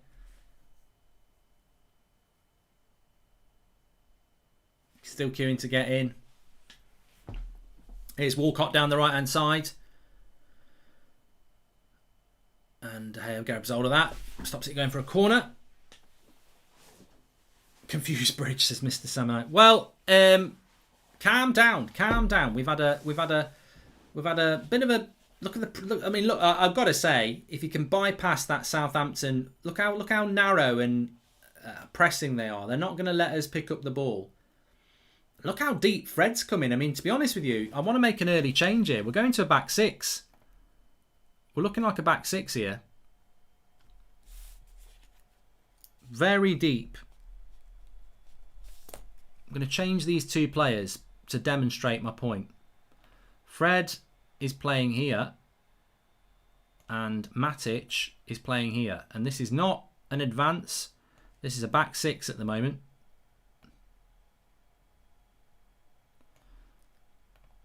That's how we're doing it. Head injury in the Spurs game, apparently. Here's Pogba.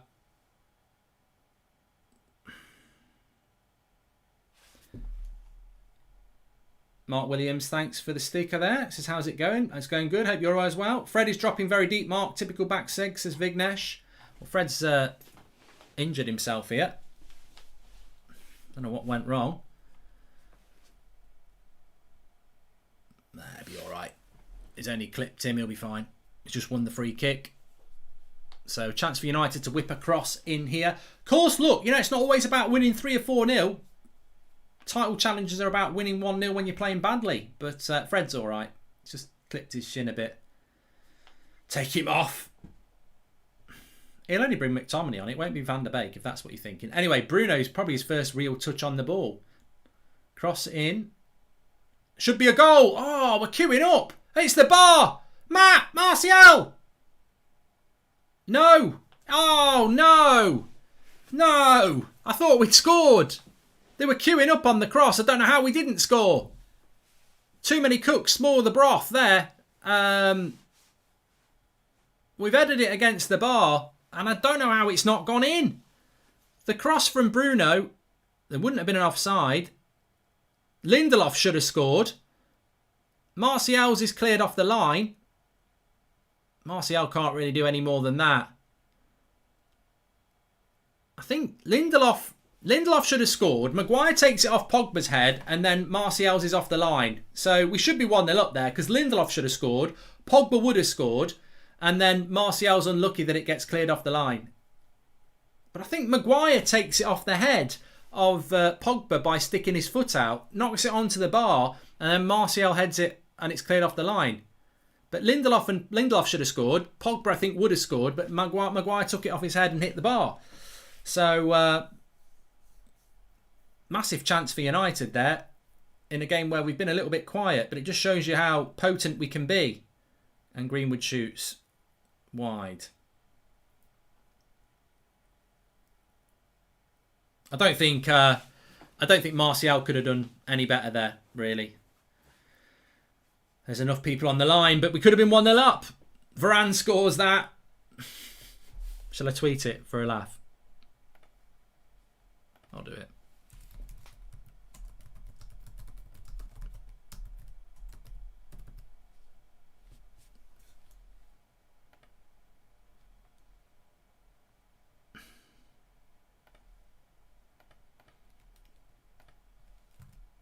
I've had to put a wink next to it just so the haters don't start going, ow, ow, ow. If that's Varane, we're in lead, says King Lace. Well, yeah, I hadn't really thought of it like that, but yeah. I don't like the shorts on that United kit, by the way.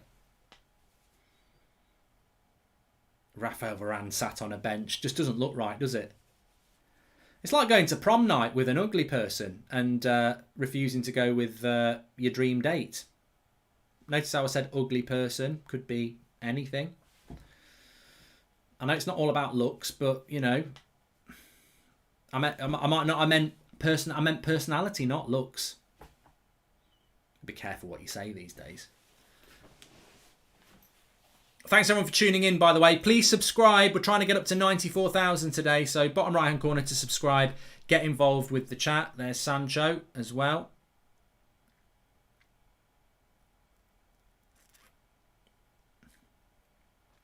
Of course, what you don't want to happen with Sancho and Varane is you don't want a bad performance to be why they start playing, because I don't want us to drop points.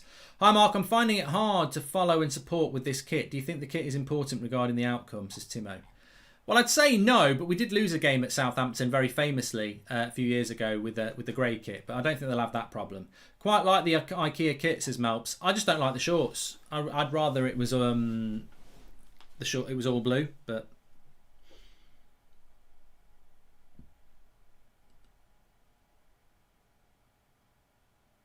Bruno does well to Fred.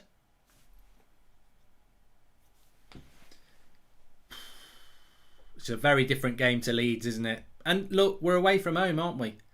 So, good ball. That's a lovely ball by Matic out to Shaw. That's what you want to see. Tempo. We want to see a better tempo. A foul on Martial there. Settled down a little bit now. I think the first couple of minutes, couple of corners given away. A little bit slow. Get on your phone, Mark, says Arpan. If you know, you know. You know what? I got absolute pelters last week. Apparently, I'm, you know these idiots on social media who just look for any reason to criticise you. So I was on my phone last week when Bruno scored the opening goal, but it was a goal kick. It was a goal kick. So you know, Luke Shaw here. Shut up! It's the cat. No one's going to come and feed him. Oh. I'm not going to go on this free kick. I'm sorry. Oh, how did he not score there? Pogba, good block. 1 minute.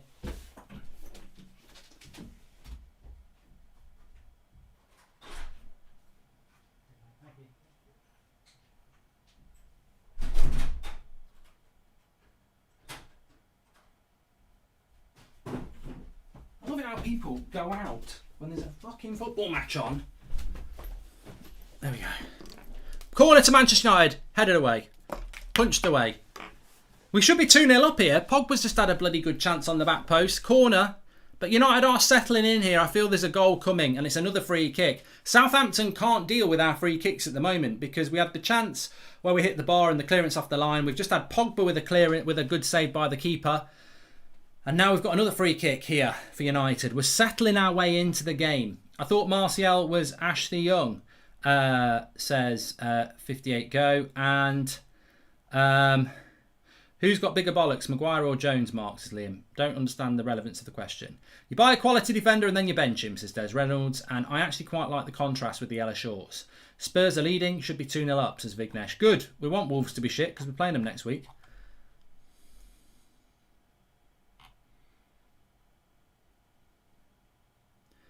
Oh, Pogba with a free header again. We should have 3 goals. 3 crosses, 3 goals. Great chance for Pogba here.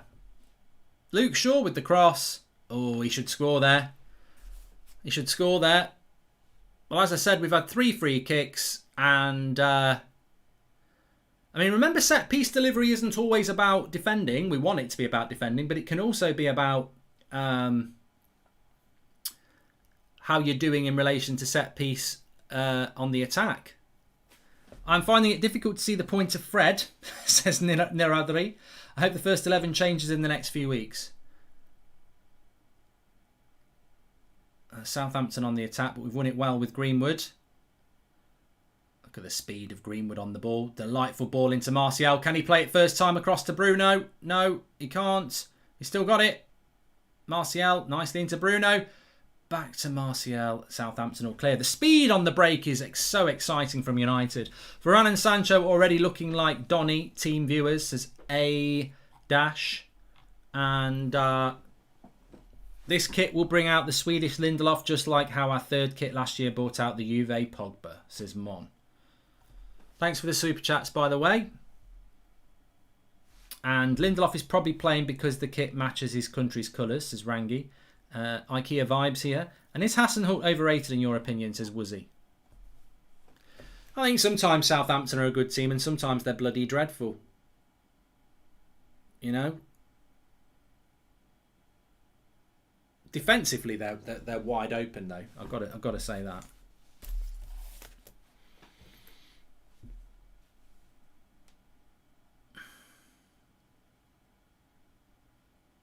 I like that Zenapro, however you say it, for Southampton off the left-hand side. Not, you know, United don't need him, but I do like him as a player. Dele Alli scored for Spurs, by the way. They're 1-0 up against Wolves, playing at the same time. Arsenal play Chelsea at 4:30. I'm doing a watch-along for that on That's Football. You can tune in there. Thanks everyone who's tuning in here, though. 15 minutes gone. Southampton not really caused United any problems. They had a couple of corners in the first couple of minutes, but United should be 1-0 up. They've had 3 crosses into the box. They could have scored all 3. Thanks for this. Thanks for joining the members club, Lily White. And here's Fred. First time pass, Fred. Into Pogba. Took too long. Took too long. You may as well have put a bloody stamp on that pass, Fred. It needed to go quicker. Why did he take an extra touch? That's what I'm talking about. He carries it too far. By the time he plays it to Pogba, the defender's back. If he plays that first time, the defender can't be there because he's another 5 yards further away. Such a bloody... That pass needed to be quicker there from Fred.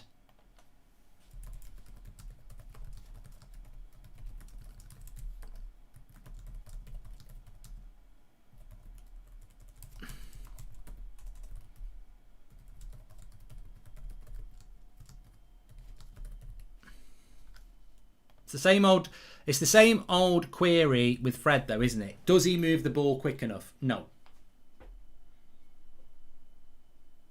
If you know football, go back and watch that Fred thing again and you'll realise he just needed to play it first time.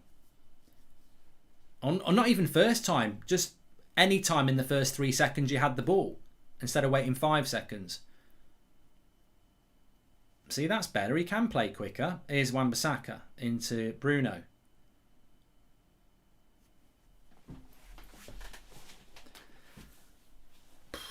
Oh, for fuck's sake, Fred, piss off! Come on, man! You can't believe what he's just done. He's just passed it out for a fucking throw-in. Oh my God. What? I don't want to be right. We don't want to be right. We're literally analysing your game and you've just passed it out for a bloody throw-in. Bloody hell. He's never going to learn to pass properly, is he? That's the problem. How old is he now? That's a foul. Matic. Matic does look like Adam as well, doesn't he? He really does. Yeah, so Spurs are leading 1-0 against Wolves. United here 0-0 after 15 minutes. I think we're looking good to win the game, but it's that disparity between defence and midfield, isn't it, all the time? Good cross. De Gea can't get onto that. And Luke Shaw does well. Throw into United. But yeah, let me just remind you what Levin said about Fred. On a positive note, this is the position that Fred played in for Brazil in the Copa America and was apparently fantastic. So, you know, let's see if he's fantastic in this position today. Apparently Neymar was giving him praise.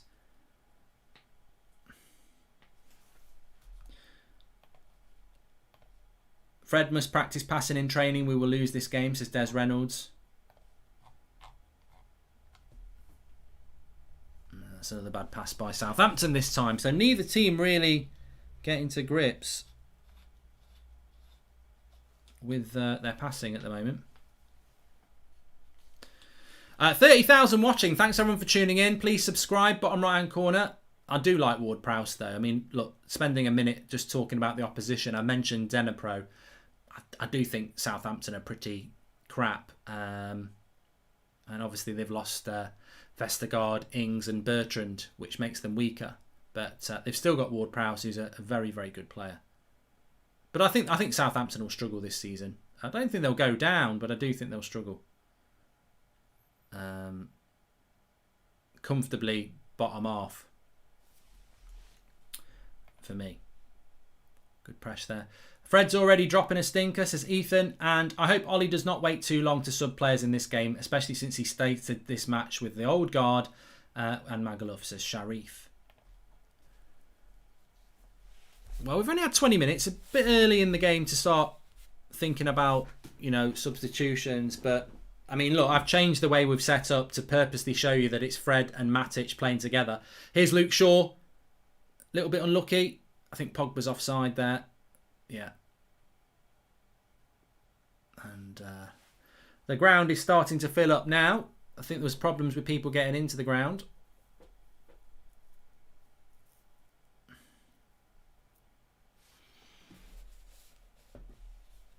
Look at that pass by Pogba there into Martial. Just showing a replay.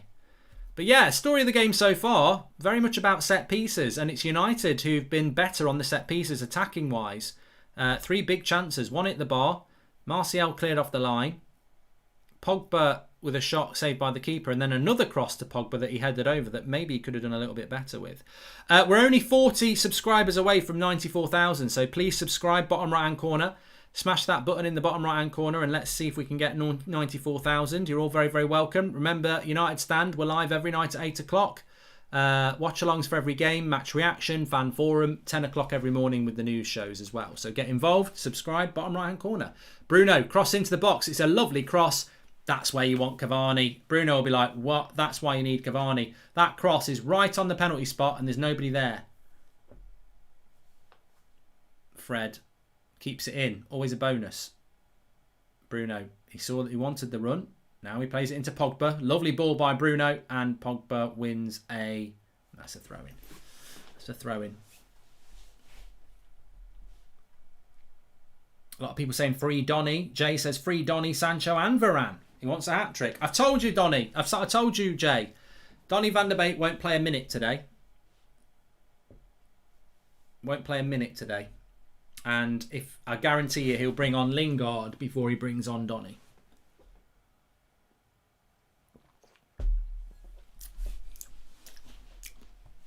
Ah, lime and soda.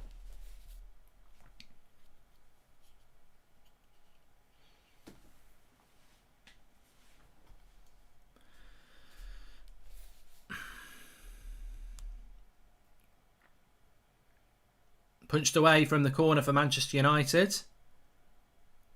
Back with Wan-Bissaka. Oh, look at that takedown by Greenwood. Not going to get a free kick, and I thought it was. Linesman's not giving it. Remember that foul by Romu a couple of years ago on Greenwood? They should have got a red card and they ended up getting a draw.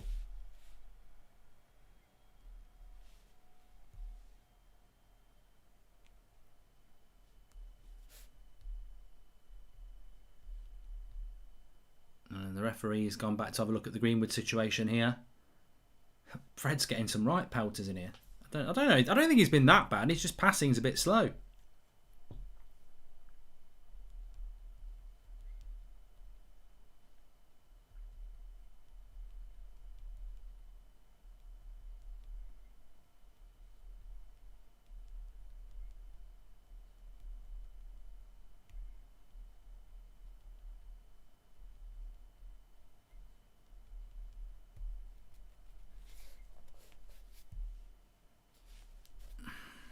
I thought it was a foul on Greenwood there.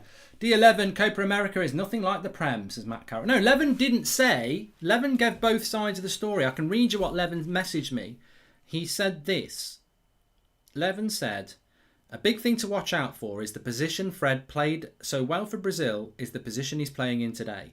So he'll either prove that he wasn't just because of international football being easier, or it will make all the Fredistas who wouldn't shut up about Neymar praise him even more after the game. So he even said that. It will be a proving point as to whether it actually is anything to do with the quality of the Copa America against the Premier League. And at the moment, you'd say it isn't. Do you like a chilled glass of chocolate milk, says Elvin? I wouldn't mind a chilled glass of chocolate milk. I wouldn't say it's something I've drank regularly over the last 20 years.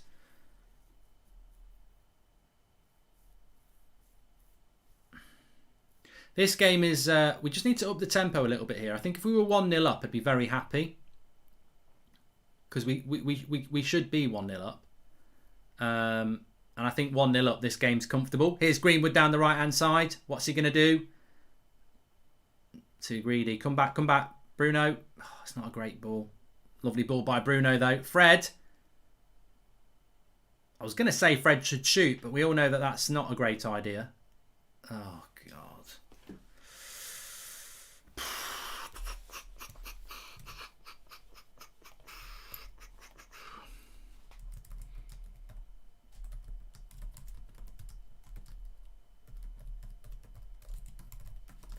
He just can't pass.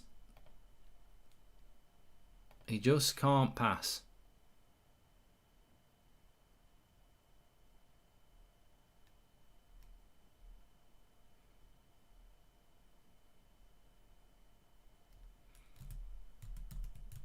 Enough said and done.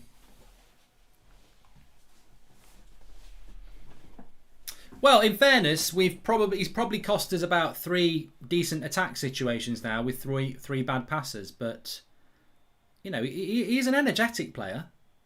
He's got positives, but at this, it's not. I disagree. I don't think Fred's a bad player. I think he's a bad passer of the ball.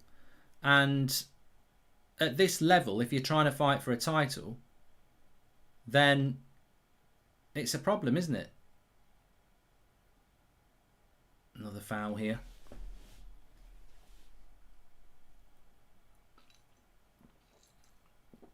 McTominay better than Fred, probably. Bruno's not happy about a free kick here.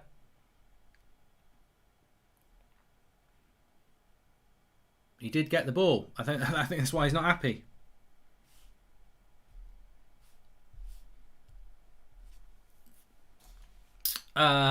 This is why we won't achieve what we could. Ollie's the only person other than Fred's father who would pick him.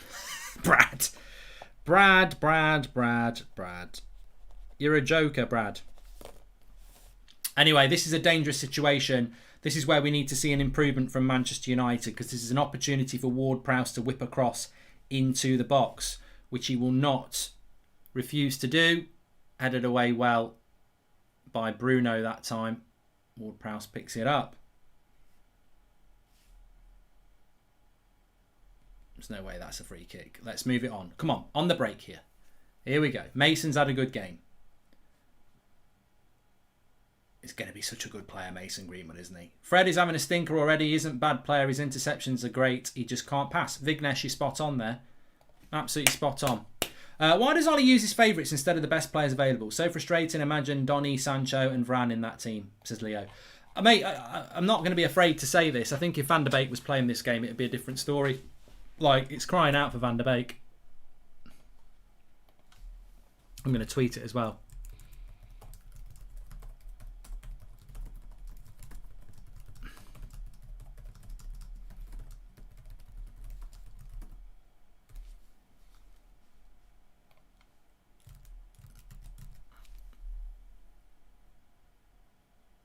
Good shot there from Southampton. De Gea's not very happy that the shot's got off. I'd like to have a look at this again. Well, Fred's out of position. I mean, that's Fred's fault. Fred's wandered to right back and left the area where he should be. Which means Wan-Bissaka then has to do Fred's job. He's just. I think Fred's in that. We've all been in this position where you know you're not having a good game, so you're trying to overcompensate, and he's losing his discipline a little bit there. We're trying to pass out from the back, which is a little bit of a worry, but we've done well there. Not lovely play, really good. Unlucky. Fred is great defensively. Truly, that cannot be debated, but his passing is dreadful, says Daniel Luciano. Oh dear, we're out of position here. Matic has had to come across. It's Genepro against Matic. Good tackle by Fred. Never a penalty. He did well there because Matic had been... Genepro got the toaster, got the knife and had Matic on toast. But Fred came in with a good tackle, which we were just talking about. He can tackle. It's his passing that's the problem. 28 minutes gone.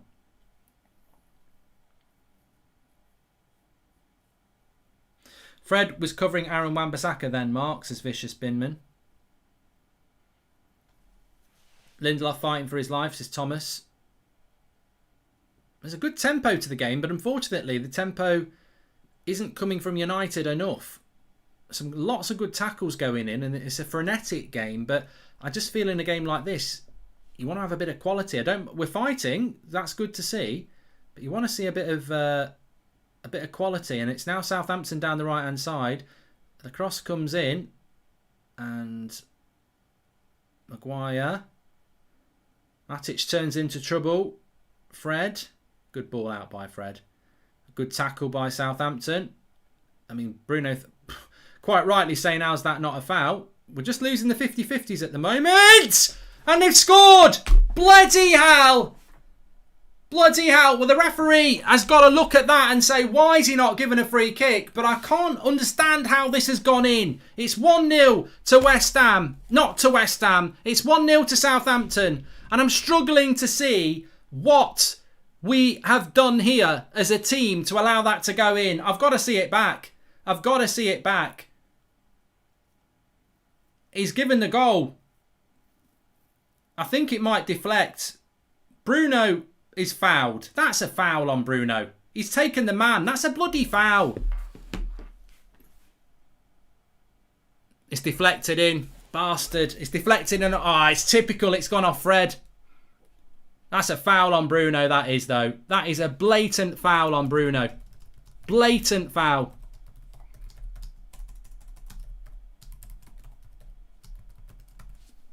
There's nothing De Gea can do about that.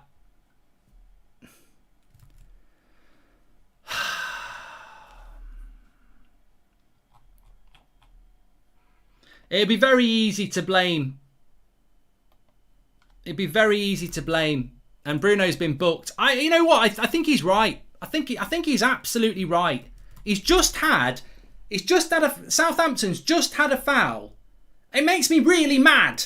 You know what? It makes me really mad. Southampton just had a foul where Bruno didn't even foul him.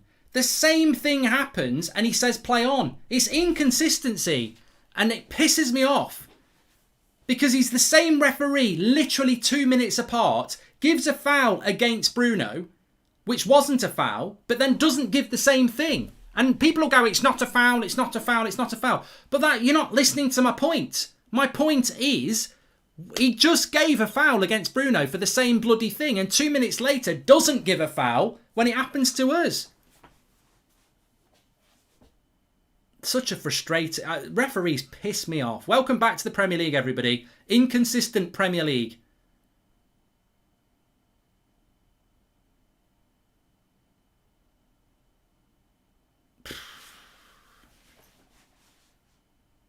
Well, we need to kick up the arse because... it's funny as well, I was just talking about the physical battle. Southampton are winning the physical battle. Take Fred off, says Des. This is horrid midfield. Well, this is on Ollie, says Brad. And the game proves why fans are so underwhelmed by Fred and Lindelof. It's consistency and reliability that's the issue. They look shaky, can't afford it. That midfield is shit. That midfield is absolutely shit. I mean, look, whether it's 0-0, 1-0, 10-0, whatever, it's crap. The ball by Fred is bloody stupid. I thought that was a foul on him. I mean, I've not seen the goal back. I think Fred's got to be stronger on the shot.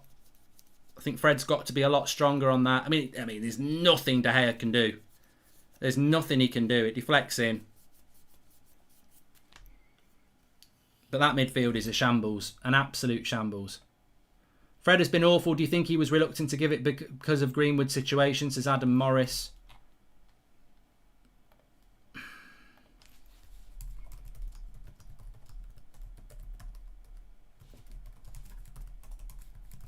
I'm just going to put a brilliant tweet out and then I'll tell you what it is.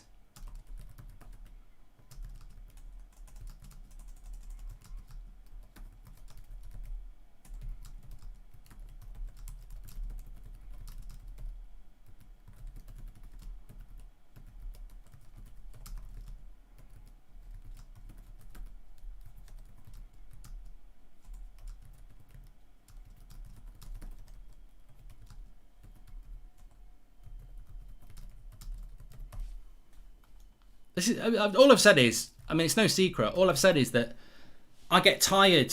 I don't mind having a debate, but I get tired of listening to people tell me what a great transfer window we've had. Oh, yeah, we've had a... Oh, yeah, Al Pacino. Oh, yeah, we've had a great transfer window. Yeah. We've had a great transfer window, haven't we? We've had a great transfer window. It's so great that we're not even playing either of the great players that we've bought. So, you know... We're not even playing Sancho and Varane. But also I get tired of people telling me what a great transfer window we've had. When many of us have said that the holding midfield position is the most important. Our midfield is like a fucking bagel. There's nothing in it. I don't care what. He never picks Van der Beek, so we don't know. He doesn't put Pogba in the midfield. He plays Matic, Fred and McTominay in this ever-infuriating rotation system that is only as good as a Southampton midfield. Romu and Ward-Prowse are better than Matic and Fred. It's as simple as that. They're better than McTominay and Fred. Like, you could put Romu and Ward-Prowse in our midfield and we'd be a better team. Look, we've got a very, very good team. We've got a very good squad, but we've got no depth in the midfield. How our coaching staff can be this blind. Our midfield is championship level, says Laurie. Can we also mention how bad Matic has been too? Slow in possession, getting bypassed too easily. Well, mate, the midfield, as I just said, Noah, it's a joke. Matic and Fred, 2 CDMs against last game was 9-0, 0 service. Ollie is clueless. Reminds me of the Champions League Turkish team last season. And how can Ollie say Varane Sancho can't start due to fitness reasons after repeatedly playing Rashford last season, says Sidekick Simon. Good point. And Zayn Miasi's there to celebrate a goal.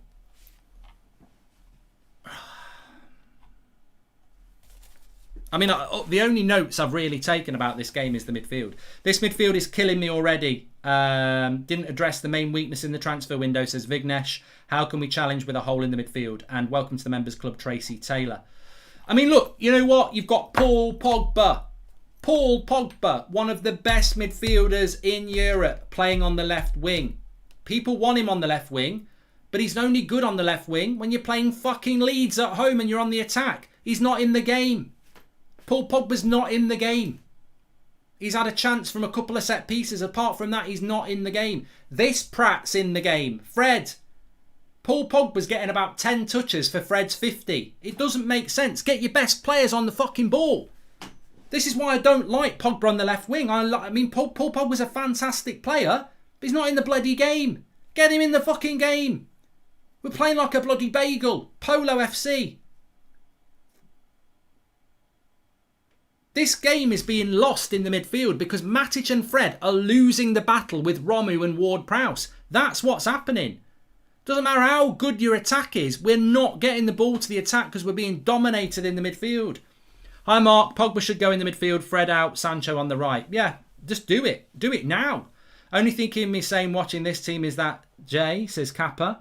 And does Ollie actually play any of his signings apart from Maguire and Cavani? Greenwood had a stormer up front and now we go put him on the wing. It wouldn't matter, Craig. It wouldn't matter. It doesn't matter because he's still, you know, we're not creating any chances. Point to note, none of the players from last 2 transfer windows are playing. Van der Beek, Pogba can only play 1 touch under pressure, same as Sancho, says Karen. Van der Beek should be playing where Fred is. That's, you know, Fred should be off at half time, but it'll be Fred for McTominay. It won't be Fred for Van der Beek. Fratic scares me. Oh, it's a corner to Southampton. Wait a minute. Cross comes in, headed away by Pogba, you see. Not a left winger there, is he? He's a bloody midfielder on the edge of his 6-yard box.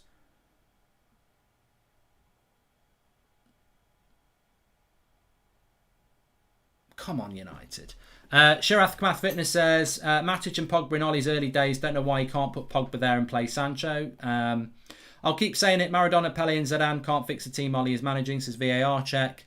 And it's scary that our starting CDM's passing and shooting is arguably worse than Dan James. And yes, I mean Fred, says Juan.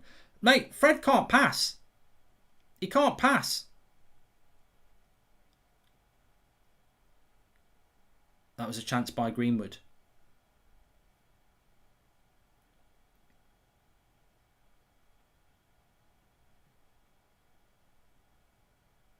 So Bruno's on a yellow card if you've got him in your fantasy Premier League team, and we're 1-0 down. But this is where this was the problem if this went wrong. That team's fine if you're winning. If you lose or you're losing, that team's going to get panned because he didn't need to pick this team. And you're a genius and you're showing your balls when you're getting it right. But, I mean, lovely play by Pogba. And Bruno tries to get past him. He's still on the attack. Goes back for Luke Shaw. Go on, Luke. Not seen enough of Luke Shaw coming forward. Nice ball by Greenwood. Fred has given away possession 5 times and an own goal. Worst player on the pitch as random. And we look like an absolute joke with Varane, Donny and Sancho warming the bench. Yeah, mate, he hasn't got enough subs to sort this problem out. That's the problem. He can only make 3. He needs to make about 4. We've won a corner here.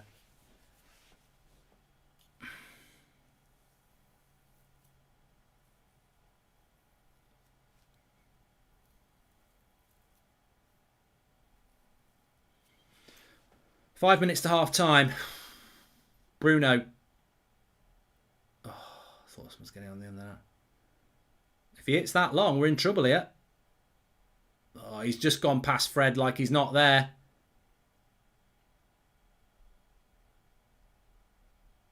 Oh, he's bullied Fred on the right-hand side there. I don't know who the Southampton player is on that right-hand side. But he's absolutely made Fred look like an absolute pillock. And the ball stayed in. Why is no one running after that ball? Now, Pogba. Don't lose it there, Paul. Matic. Oh, what the fuck's Matic doing? Oh, for God's sake. They're a right pair of prats. They're a right pair of prats. What are Matic and Fred doing? It's a bloody horror show. I've seen better balls on a Barbie doll. They can't pass. Bloody terrible. Look at him. They're getting bullied. Fell over there, Fred. They're a bloody... I'll tell you what, it's a long time since I've seen a midfield performance this bad for United.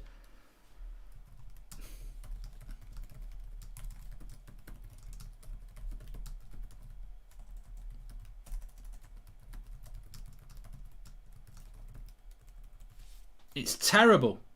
Absolutely terrible. And you know what? It's that old adage. You cannot win a game if you haven't got a midfield. Games are won and lost in the midfield. That's a nice ball by Bruno. Into short. 1-2. Oh, unlucky. Unlucky. We can still win this game. We can definitely still win this game. Got to give the foul there. Good opportunity here. This is Bruno area. Ollie doesn't own up to his poor tactics and team sheet, but we'll talk about fine margins. I've seen Tuchel taking Tammy Abrahams off after 15 minutes of bringing him on. Ollie won't change until the 80th minute, says AJ Singh. And Brad says, serious question, what manager can watch this midfield and say, yes, this is great? We make excuses for Ollie, says Brad Lewis. Mate, the midfield's a problem, and I don't know why. I can't defend Ollie on that. I don't think anybody defends Ollie on that. The midfield's terrible. This is a fantastic free kick. Get away from it, Fred. Maguire's pushing the wrong person. He should be pushing Fred. He's pushing Ward-Prowse away. Push Fred away, Maguire. Push Fred away. Go on, Maguire, no. Push Fred away. We don't want Fred anywhere near this. Get him away. Bloody hell. I'm worried that Fred's near the free kick. Let me take it, Bruno. I've done great. Why are you talking like you're from Stoke? I'm not really Brazilian. Come on. Bruno Fernandes, edge of the box free kick. He did it in pre-season against Everton. They don't count. Take Martial off. All respect, he hasn't done much. You don't understand football, easy. If you're taking Martial off, you don't understand football. What service has Martial had? You're talking out your arse. I can't stand that sort of opinion. Take Martial off. He's done nothing. He's had no service because the midfield's terrible. Matteo says he can't see any difference to last season. Watching this game, almost forgot we bought Sancho and Varane. This is a great opportunity for Bruno. What's your head said? He won't score because it's not real. Pre-season, he whacks it in the top corner. Come on, Bruno. Come on, then. Oh, he's hit the wall. Leeds game hyped me up. I'm worried again, says Matteo. Only manager who signs a big name player and they sit on the bench, says Navi. And hi, Mark. Would love to see you do a watch-along for Serie A game like the Milan Derby, says Marcus. This is tactical know-how I want to see from Ollie this season. He needs to notice things and make in-game decisions, says Mick Vignesh. What does Van der Beek have to do to play, says Faris. Corner to Manchester United. Luke Shaw puts it in. Oh, Matic heads it and the keeper can't. I tell you what, if the keeper doesn't hold on to that, it's a tap-in. But he does. Another good set piece from United in the attacking sense. Pogba or Martial would have had a tap-in, but the keeper holds on to it like a magnet. We're nearly at half-time here. Martial's had no service. I mean, look, I'm not going to get into the argument because lots of people don't like Martial, but realistically he's had zero service because the midfield has been shite.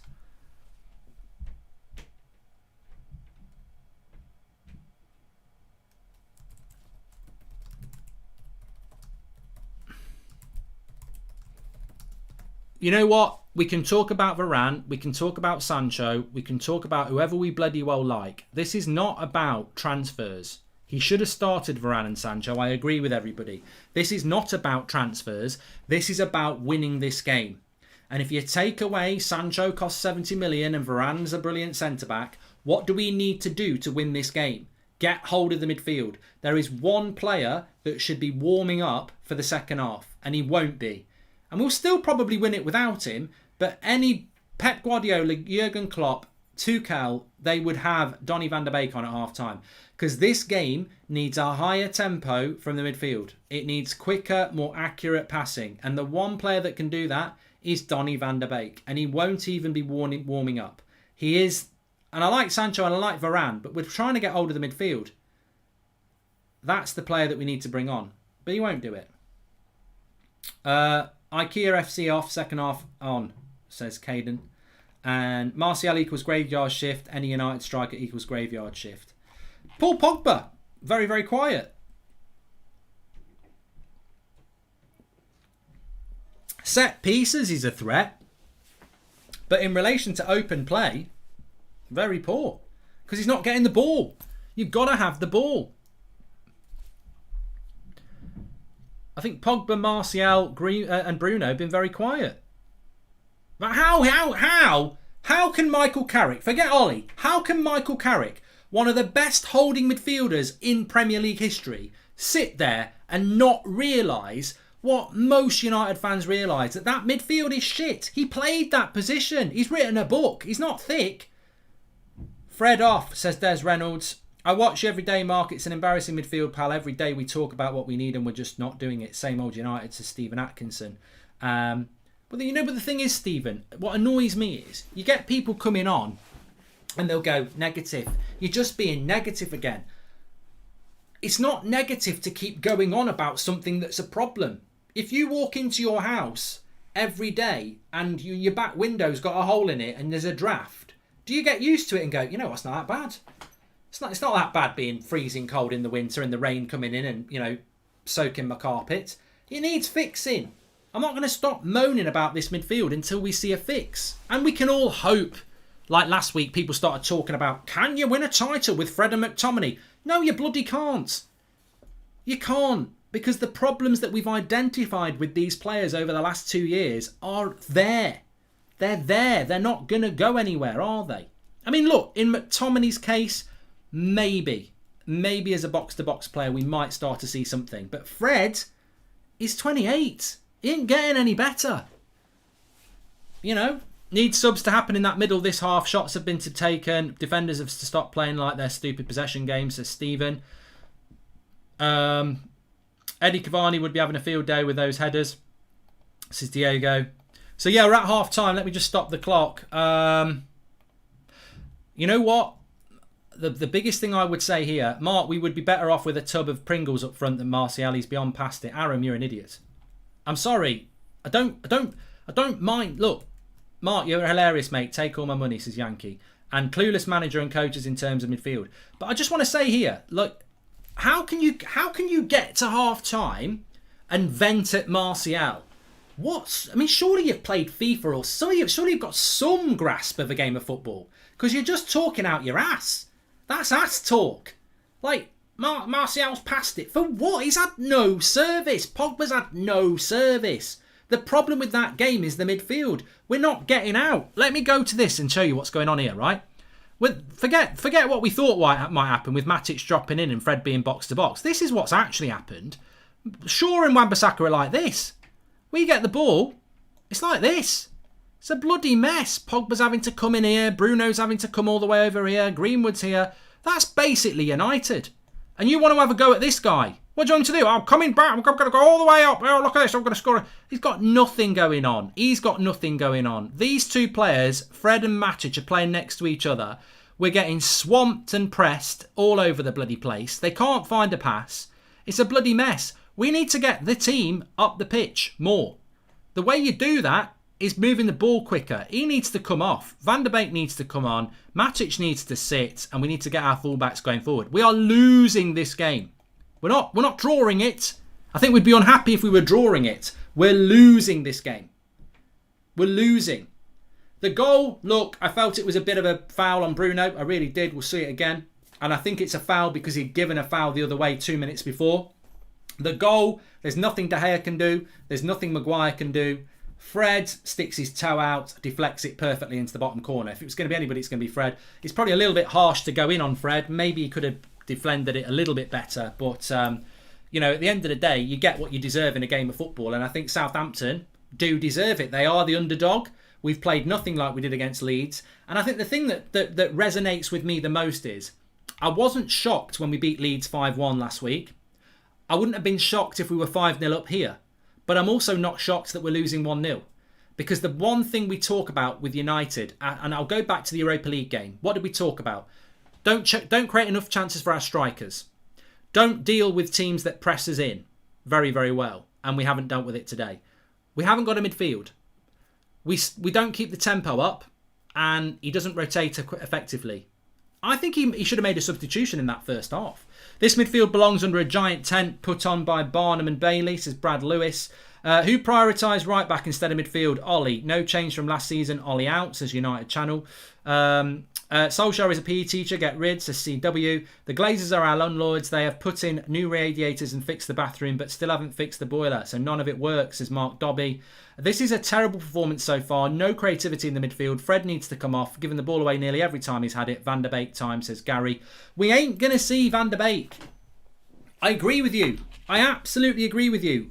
We should be seeing Van der Beek. We didn't see him last year. We're not going to see him this year. He ain't going to use Van der Beek. He's just not going to do it. That game doesn't need Sancho, doesn't need Varane. We're playing a game against Southampton. I would have started Sancho and I would have started Varane, but we'd still be losing because the midfield shit. This is what people don't understand. It's not... Varane doesn't win us that game. Sancho doesn't win us that game. The midfield is losing us that game. It's not good enough. It's just not good enough. No matter how you try and slice it, we're accommodating Martial in this game, says Abby.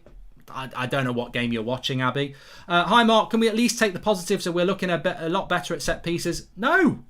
Oh, for fuck's... No. Oh, we're good at set pieces. It's fine we're 1-0 down to Southampton. Varane and Sancho wouldn't change this game, and that's why we aren't good enough to win anything, says Mario. I agree. Many of our forward players leave United and seemingly become better. Why? Because we don't provide service to our forwards, says KC. Martial's awful making runs behind their times. Pogba's looking at Martial to pass. He's cold frozen. Fred's long ball distribution is sad, says Cold Water. Disagree. How many times has Martial knocked the ball in behind? I remember him knocking it in behind to Martial before. Stop making excuses for the Glazers, please. Stop trying to find an agenda away from something you don't like. If you can't understand that we're losing this game because that midfield shit, then I'm sorry to say it, but you're not watching the same game. I don't know what game you're watching, but we're losing because of the midfield. We're not winning because of the midfield. It's the most easiest analytical display anybody will ever do at half-time. The midfield is a shambles. Mark, Fred and Matic are getting overrun in the midfield, slow and sloppy. I would swap out Greenwood and Martial and then sub Sancho for Martial. Our coaching is awful. There is no consistent level of performance, says Armand. We've got no player to dictate the tempo of the game, says Sam. We've got no midfield, Sam. Got to be more patient when we have the ball. Too many seeking balls that don't give our forwards and wings enough time to create offensive pressure, says Greg. Free Donny. Why Ollie isn't asked about McFred and why they're starting. Donny is such a baller. Use Varane and Sancho. My head is gone, says Osama. Ultimately, you can't judge a game on 45 minutes. You can't judge a season on a game and a half. But sadly, we spent all summer talking about a midfielder. And to me, a midfielder... That is such a foul on Bruno, by the way. I can't believe people are saying that's not a foul. You know, I'm sure there'll be people like Roy Keane saying it's not a foul because he doesn't like Bruno. But that's a foul. That is a foul in the modern game. It's a foul on Bruno. But ultimately, we deserve to be 1-0 down. I'm not going to moan about it too much. But we are not going to win a title. We are not going to challenge for a title when we've got a midfield like that. We are playing Southampton. Southampton will definitely finish in the bottom half this year. And their midfield is dominating us. There's a big clue there. Southampton are dominating our midfield. They're not a top table team. The problem is the midfield and we won't solve it. Why do your glasses keep steaming up every time you mention Donny, says Keith? Because I'm mad. I'm mad. I'm sorry, but Fred isn't Man United standard, says YUFC. He has average games, decent games, and several poor games. Don't know what you're going to get. Seeing Fred try to do the role McTominay did last week shows how much better Scott's passing and ball progression is. But that's one game, Michael. We've got to stop doing this. Oh, get McTominay in because he's so much better than Fred. But then most of last season, Fred and McTominay shit. Last week, Fred played well, apparently. I said I don't think Fred did play well last week. I gave him a 6. He scored a goal. I think I might have given him a 7. I don't think Fred played well last week. But apparently he did play well. And now people want McTominay in. And then he'll come in and he'll be crap. And people will go, he's not good enough. Get Fred back in. The reality is, whether it's Matic who's too old, Fred who's not good enough, McTominay who's a big question mark, and Donny who's a waste of space, we aren't good enough. And we need 2. We haven't got 1. And we need 2. And everyone's going on about Sancho and Varane. Oh, Murta and Fletcher and Woodward like a boss. No. No. We had 3 big holes in our boat in May. And we've solved 2 and we've still got a massive hole. And now we're going out to sea. There's still a bloody hole. We're still sinking. Because and it's right in the middle. You can't do anything about a hole in the middle. If you've got a hole at the front or a hole at the back, you tip it up a bit. You don't sink as much. But a hole in the middle, you're fucked. And our midfield is a massive hole. And we've not filled it. So we're going to sink. We're not going to finish first. We're just going to drop. We needed to do something with that midfield. And God only knows why we didn't. And I love Jadon Sancho. But at the end of the day, you've got Mason Greenwood, Marcus Rashford, Anthony Martial, Jesse Lingard, Dan James, Paul Pogba, Ahmad. We've got options in the positions where we've bought Sancho. We've got no options in the midfield. Varane we desperately needed. I'm not going to argue we needed Varane because I still don't rate Lindelof that much. But I like Sancho, but ultimately he's not playing today. We've spent £74 million on him. He's not playing today and he's not the reason we're not winning. We're not winning because of the midfield. We could have spent 74 million on a midfielder and we decided not to. And at some point you've got to look at the club and say, why have you not bought a bloody midfielder? Because it can be Paul Ince on the show, it can be any of you. We talk about it all the time. Games are won and lost in the midfield. But it's like nobody told United. Oh, we didn't know that. Carricky, it's your fault, Carricky. You used to play in the midfield and you haven't told me, Carricky. Games are won and lost in the midfield. And we are losing this game because of that. I still think we can win this game. But there's a bigger lesson here. The bigger lesson here is that even if we win this game, this is Southampton. They're not that good. And for 45 minutes, Southampton has dominated our midfield. We've got a massive problem. Whether it's today, next month, Christmas, that midfield's going to continue to be a problem. And today is just a wake-up call. And I hope we can come out in the second half and win, because I think we can. But we still need to keep talking about the midfield because it's just not good enough. Seeing Fred try to do the role McTominay did, we've done that one. Mark, we have options. We can't say Pogba or Van der Beek in the midfield. Well, you're right, Karen. You're right. We have got Van der Beek and we have got Pogba. You could just put Pogba in the midfield right now. I'm sick of Martial getting it in the neck. Amazing player and gets all the crap, says Tracy. It's an agenda, Tracy. I don't really get involved in it, really, because people don't like Martial. They need to try and find a way to blame somebody, so they don't talk about what the real issue is. A midfield. Ollie makes the same mistakes and never learns from them, says Dish. One bad half and already going in at Fred. Give the players some mental stability. Give him confidence, lads. We need a midfielder, but got to back McFred. Vish. This is football, mate. Stop bringing mental health into everything. Mental health is very important, but we're playing football. This is the same thing that happens in the schools in the UK. They stop taking away competition. So when it's sports day, you don't get a badge for finishing first because it's all about taking part. And if you want to live in a world like that, that's fine. But that's not the rules. That's not the law. That's optional. A lot of us want to live in a world where sport is competitive. And for it to be competitive, there must be winners and losers. And if you're a loser, you need to improve or you need to get out the race. It's not about mental stability for Fred. It's about how many years has he been here? I think everyone's got every right to criticise a Manchester United player if they're not good enough at the shirt. Because you know what? It's not a divine right. It's a privilege. And you must be fit the shirt.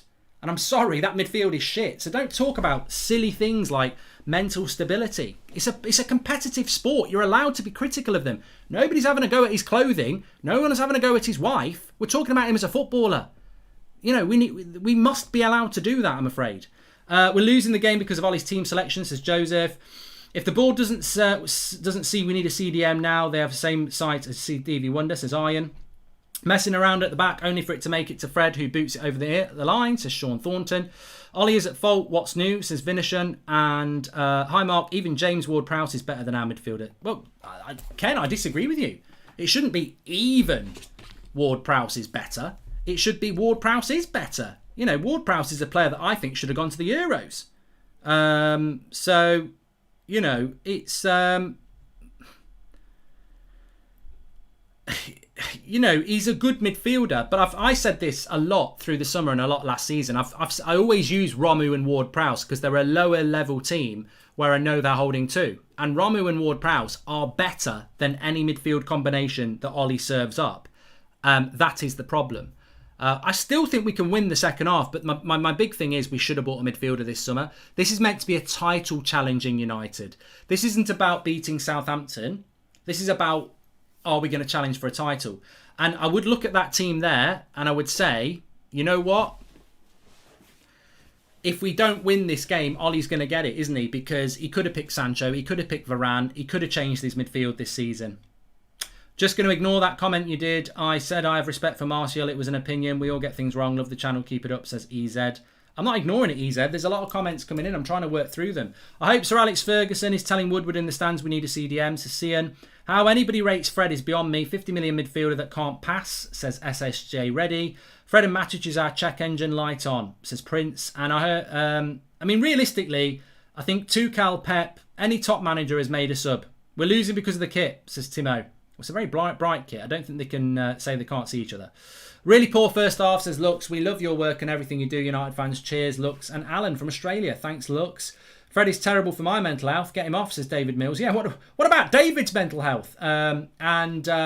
What else have we got going on here? Even James Woody, I've done that one. Okay, why Martial starting anyway? The guy looks disinterested and needs to be subbed off. Abhishek, come on. Abhishek, you're falling. You're allowed. You may as well be a sheep. Like, what are you talking about? He looks disinterested. This is such a myth about Martial. I'm not even going to talk about it. It's boring. It's like A says, he's just a scapegoat as per usual. Now we're back to saying he looks lazy and disinterested. I mean, we're talking about the bloody midfield. We have moved Mason to the right to accommodate Martial. It hasn't worked, says Abby. And I don't think Ollie would have thought the performance of Matic. Hopefully he realises and makes a change, says John T. Well, no changes at half time. No changes at half time. I don't know how you send out the team for the second half like that, but they better do better in the second half.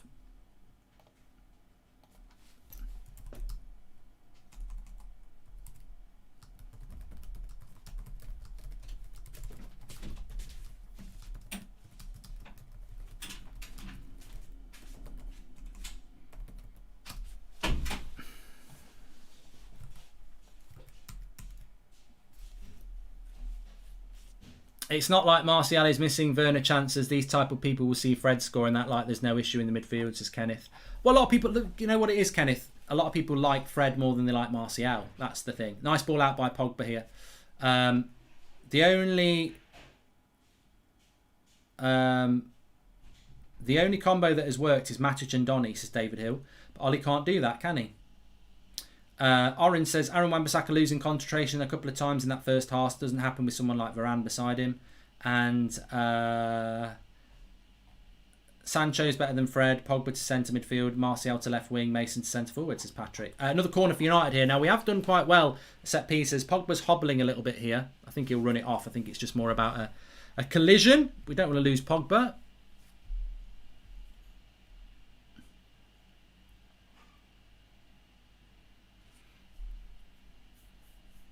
Greenwood on it. Nice and high. Second ball. Second ball. Oh, no one's gone for the second ball. Please subscribe, by the way. Bottom right-hand corner to do that. We're on the road to... Well, we were on the road to 94,000. We were about 5 subscribers off. So bottom right-hand corner to subscribe. Get involved with the channel. We have got a match reaction. You can vote for your player ratings during the second half, and we'll go through those in the match reaction, which will be aggregated. Here's Anthony Martial on the left-hand side. Come on, silence the crowd. Silence them, Tony. Oh, Pogba wants a handball.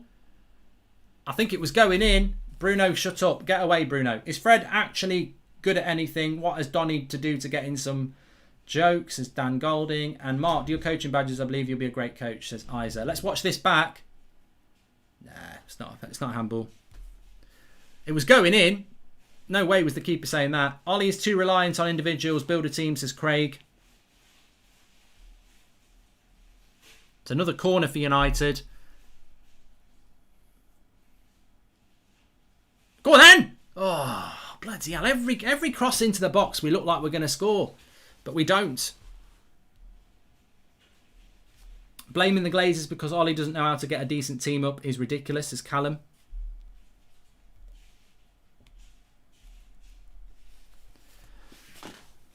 God, I need to stand up here.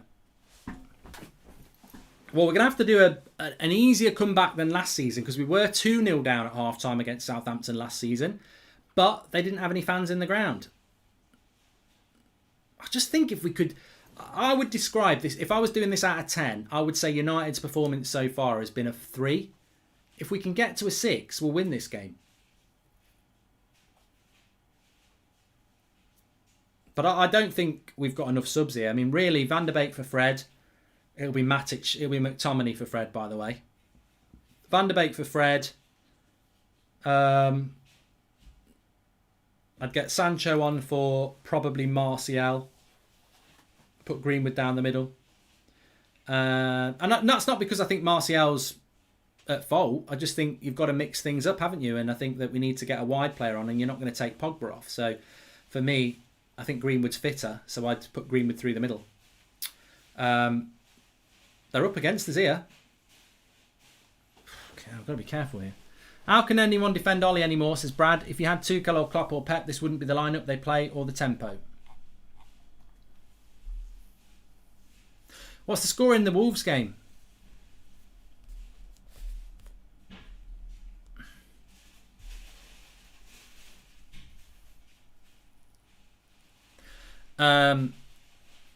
Please subscribe, by the way. Bottom right hand corner, we're really close to 95,000. We're only 50 away. Bottom right hand corner to subscribe. Thanks everyone for tuning in on that road to 100k.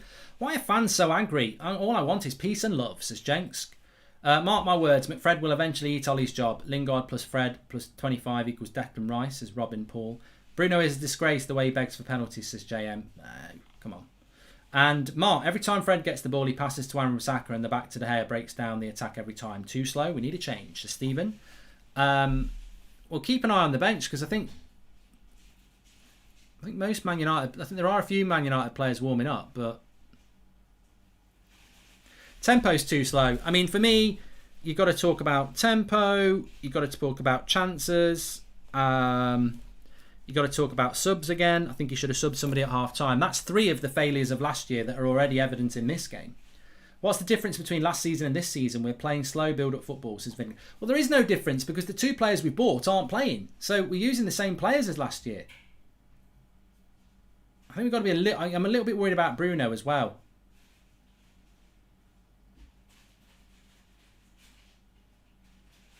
Well, Fred's done well there.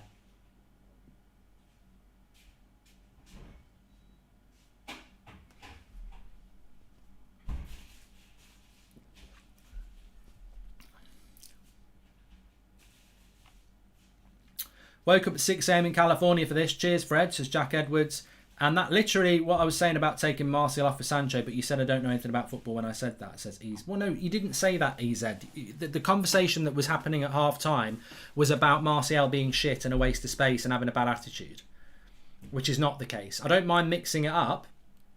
You know, that's what rotation is. Michael Fetty says, just turned in. Why is the lineup so different from last week? Michael, I haven't got... edge of the box. It's all right, it's all right, it's all right. Don't shoot from there. Yes.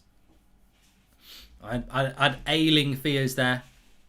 Mark Samways, welcome for joining the members club. And Mark, don't you think Martial is a little too genetically stiff for a centre-forward? And should McTominay, Matic start or Matic Van der Beek? What's your thoughts on Ruben Neves, says Anors.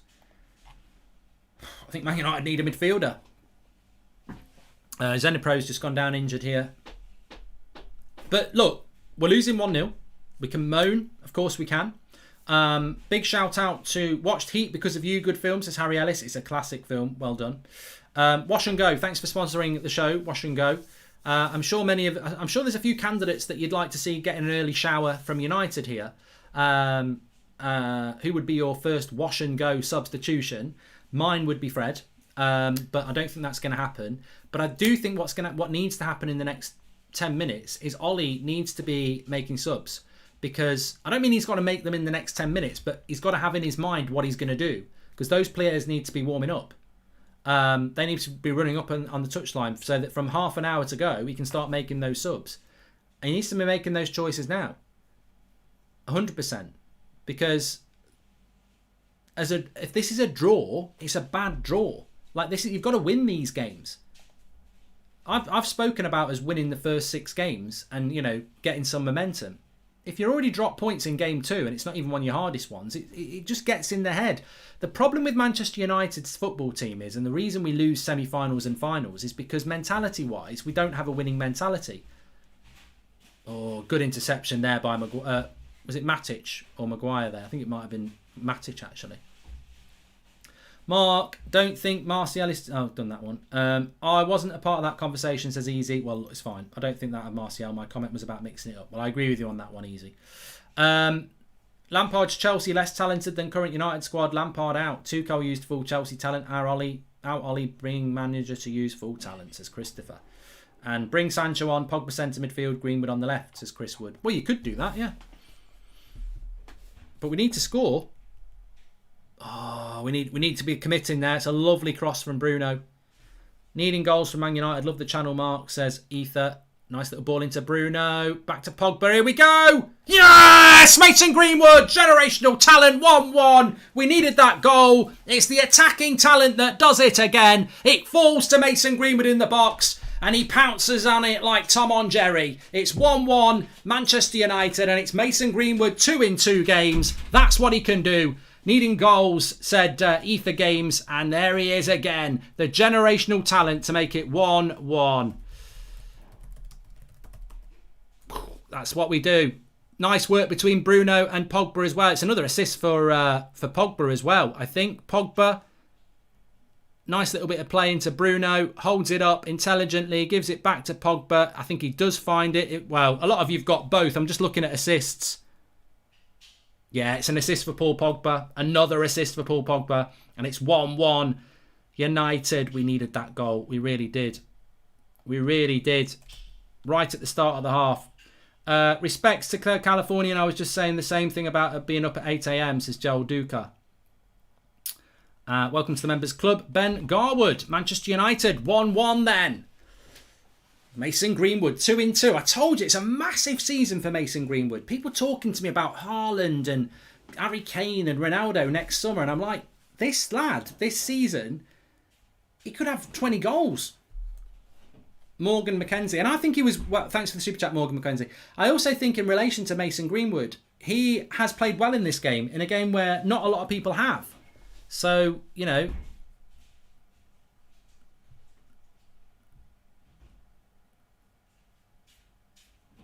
that's a good ball by Fred into Martial. Corner. Mark, you're the reason why I watch United Stand. I like hearing your thoughts about United, says James Price. Thanks for the super chat, James. Appreciate that. Sancho's coming on. Now bring on the subs, build the tempo up and make the game ours, says Cam. Mark, I've never said Ollie out once, but I can't cope with another season of inconsistency and him not making the right decisions at the right time. Well, it looks like he's going to go for an early substitution here because Sancho is stripped down to his kit. Obviously no further. Luke Shaw with the cross. Oh, headed away.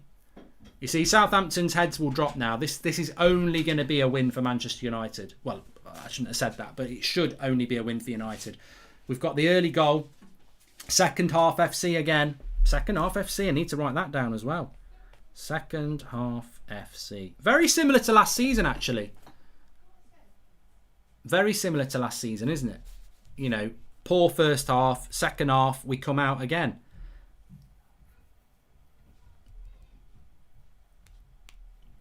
I think it will be Martial coming off. Sancho's coming on.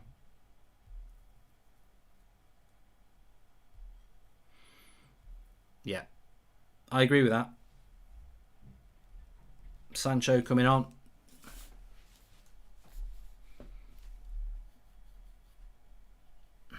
Mark, fancy looking at your phone once, might as well get an assist, says Yellow Flash 45.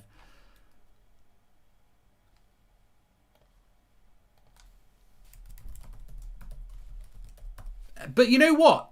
I would say as well, it's still really interesting that he refuses. And I will observe this because I think we'll go on and win this game, but I'm looking bigger picture here. That midfield is going to cost us a lot of points this season. It's really interesting that he still hasn't thought about making any change to the midfield. And I still think we'll win this game, and then people will go, oh, you're moaning and we've won. But this is why I'm doing it now. Because the game's not over. And I did it at half time as well. We need a midfielder. That's what we need. We need a midfielder. And he still hasn't changed it, even though that's where the game's been a problem. So Sancho's got a good run here. He's got 32 minutes. Martial off. Jadon Sancho on. Mason goes up front. And also, excitingly, we'll see Sancho off the right.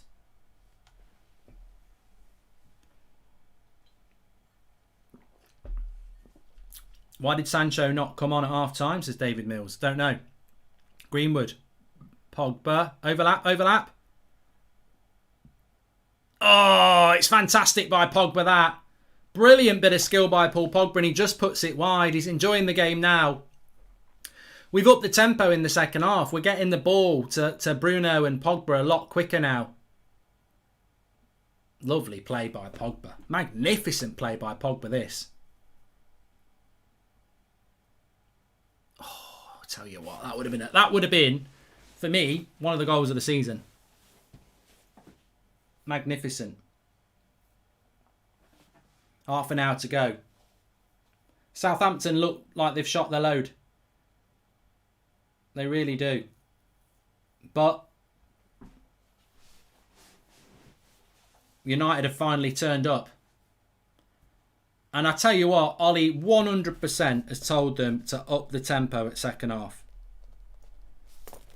Or second half FC, whatever, but we've definitely told the team to up the tempo here.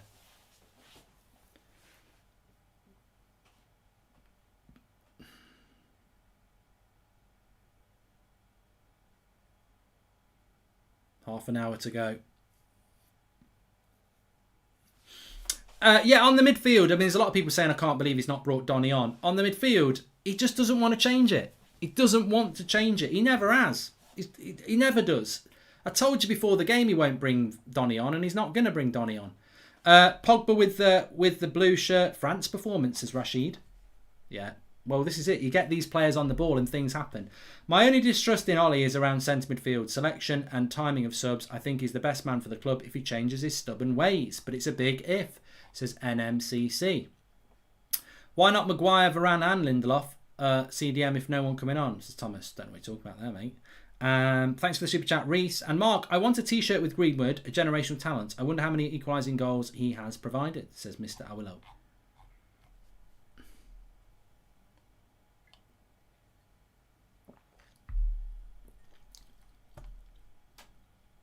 Just change.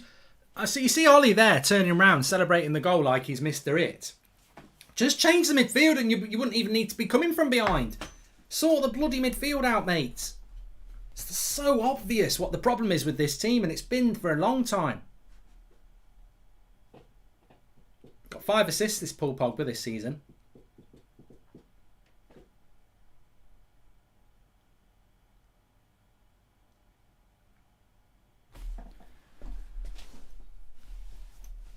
I'd like to see Sancho get a bit of the ball this second half. Talking about assists, he's in my fancy Premier League team as well. Get the ball to Sancho. Southampton are struggling here.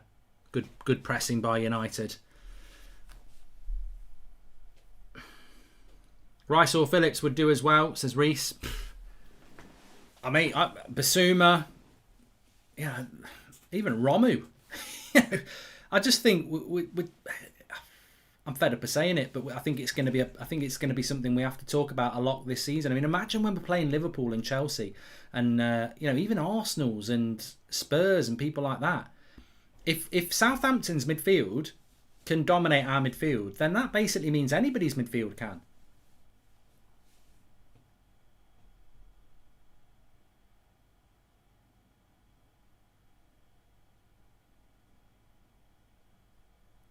Oh, come on, that's that's slow from United there. Don't start letting them back in.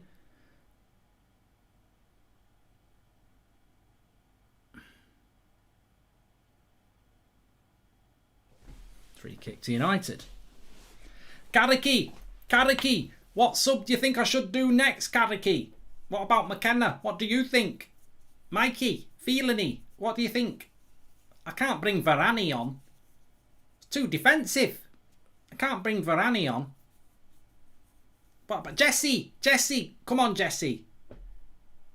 Donny's like, am I the invisible man? For me, it's got to be. It'll be McTominay. It's going to be McTominay, isn't it? The next sub's going to be McTominay. That's what it's going to be. Oh, Sancho's in on the right. I thought he nearly bloody scored. Go on then. Oh, Fred. Onto the roof of the net. That was good by Fred and Sancho. Lovely ball by Luke Shaw. Interplay between him and Pogba. Lovely ball across. And Sancho so close to being one-on-one. Keeps it alive. Knocks it back to Fred. First time cross from Fred. And Greenwood probably should do a little bit better.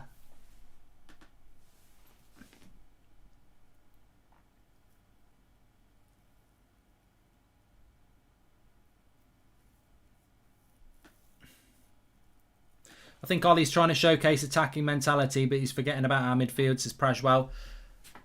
Thanks everyone for tuning in, by the way. Please subscribe. About 10 minutes time, we'll get our player ratings up, so you can mark every player out of 10, 6 being the average. We'll go through that on the match reaction show, and we've got the fan forum. Pogba could beat Henry's assist record, says Danny. Wan-Bissaka. Oh, it's got to be a goal. Oh, what a save. Oh, God. Bruno. I think he heads it onto the post.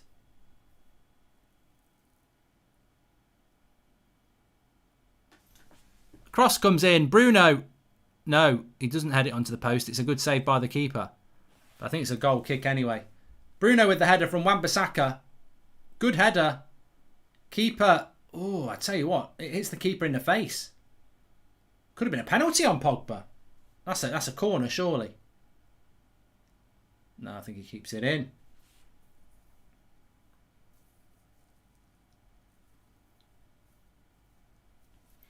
Mark, he will call him Rafi, says Kremlin. I know, but it's just funnier to call him Varane.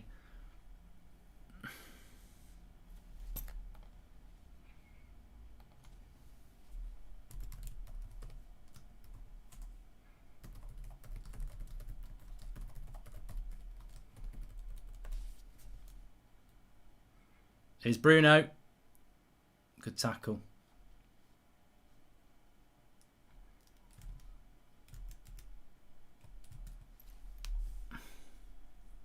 Pogba. I think the problem with Fred is that his mistakes stand out and his good aspects are quite hidden and unnoticeable, says Pumpkin Spice Latte. No, I disagree. I think there are good aspects of Fred's game, and I don't think anybody would ever say that there isn't. It's not.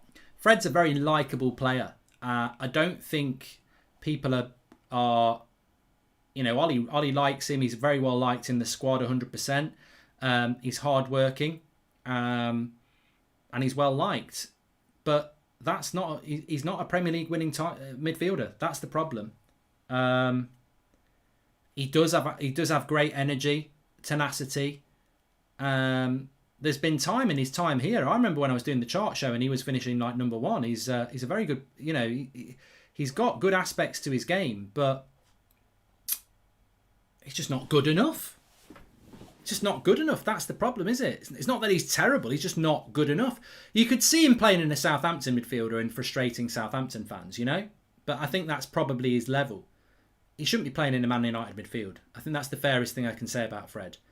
I'm not sure he should be playing in Arsenal's midfield, but he definitely shouldn't be playing in United's midfield. He can do a job in there, but we're Manchester United. You know, you've got people like Paul Pogba, Mason Greenwood, Jadon Sancho, Bruno Fernandes, Luke Shaw. You've got these top quality players, and a midfielder who does a job ain't quite good enough for me. You know, especially in the midfield. It's not like he's playing at right back. He's playing in the midfield. But I think we'll get this game won. We're looking good here.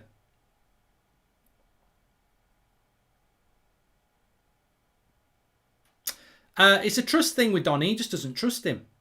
In a game like this, where he could make a difference, he doesn't trust him. I think he'll chuck Lingard on, I do. But then again, his obvious substitutions have already happened. You know, he's going to have to take off a Pogba, a Greenwood, or a Bruno now. And we saw this last year. He's made one substitution. He should now be looking at substitution 2.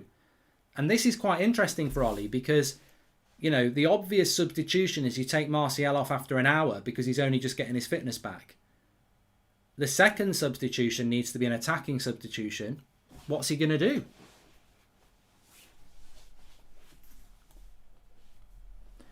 We've got to win this game. I think we will win this game. It'd be a horrible draw. It'd be a good 2-1 win. Because at times, we've not been that great, but it's about winning, isn't it? Bruno with the free kick. Headed away.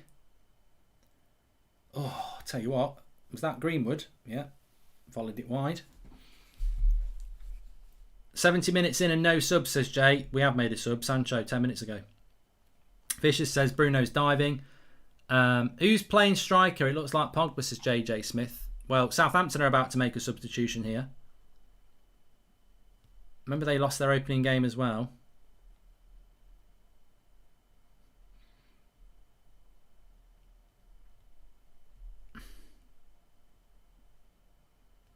This is the guy who got a red card. No, it's not. I don't think it is. I'm sure he had a different name to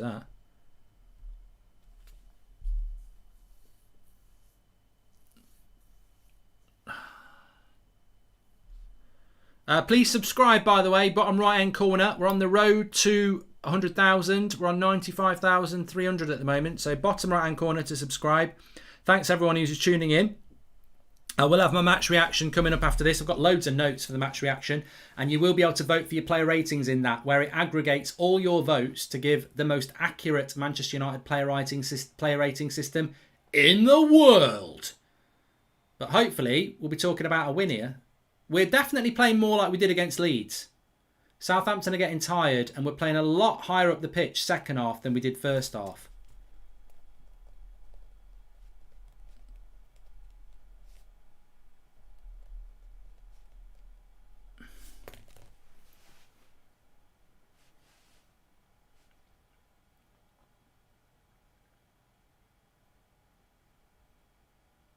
It's just a matter of time now for United. Lovely play with Wan-Bissaka and Sancho. Nice to see the combinations there. But it's like a carbon copy of the first half. We are pressing them very high up the pitch, where they pressed us up very high up the pitch first half. Special mention, Wan-Bissaka, his crossing is better, says Dan Harding. Harry Maguire and Sancho song now YouTube on the Cozy Panic channel. Glory United, says Andreas Wid. There you go. Cozy Panic channel. When is Varane allowed to play? Looking forward to it, says Man United fan. I mean, it was never... I said this last week. There's no point in having a centre-back on the bench because you're never going to bring them on unless you're 4-0 up, because you're not going to bring a centre-back on in a tight game.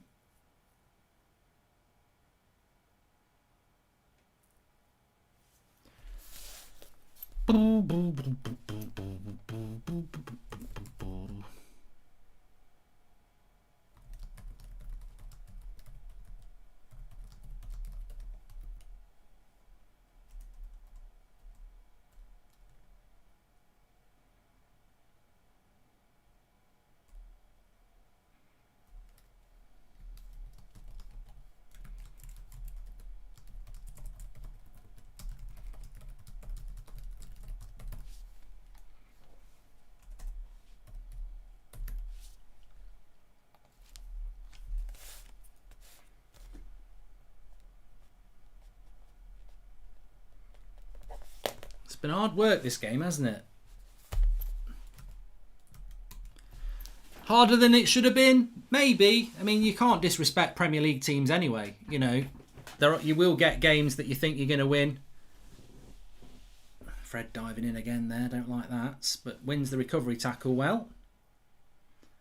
Do not want to see us conceding.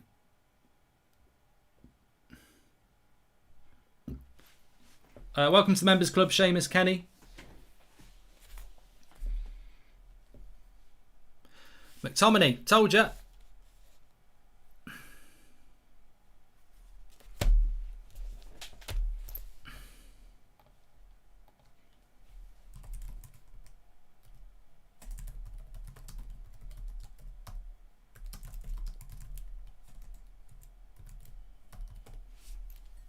What a save by De Gea! World-class save. De Gea has just kept us in it. Worldy. Absolute worldy. He saved us the game there. Maguire caught out. What a save by De Gea. He's got to save that. And he does. It's a one-on-one for Armstrong. He could hit it better, but De Gea does fantastically well to save it in a one-on-one situation. I don't know how this ends up happening. Maguire gets caught in it and Armstrong's through one-on-one. Hassenhut can't believe it. We've made a right cock-up of that. And David De Gea makes a fantastic save. Absolutely fantastic save. to keep it at 1-1. Because I tell you what, we're not winning the game if that goes in. Bloody hell. Sloppy again from United. And Fred in the box again. And he gives a threat corner away. That's world class by De Gea. That's why he's number 1. Simple as that. Big game players. Somebody just said it wasn't a world class save. Mate, anybody one-on-one if you make the save. All right, the strike. We can all criticise the one-on-one. Any striker should score. No keeper should save it. But if you save it in a one-on-one situation when he's hit it hard, it's a world class save for me. Anyway, corner to Southampton here.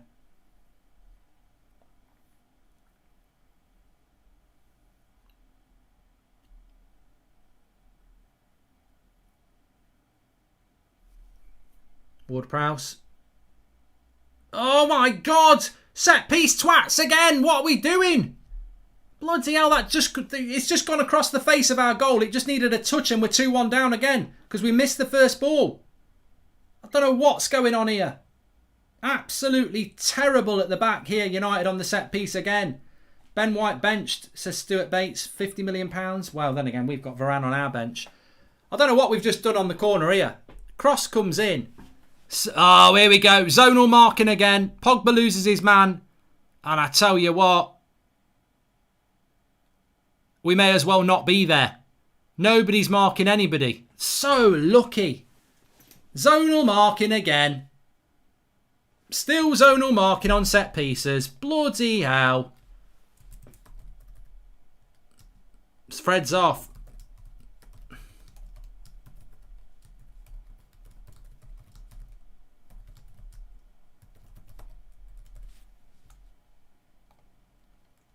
McTominay's on for Fred.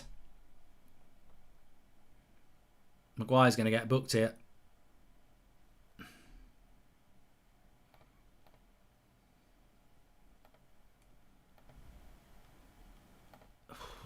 Tell you what, we've gone a bit ragged here.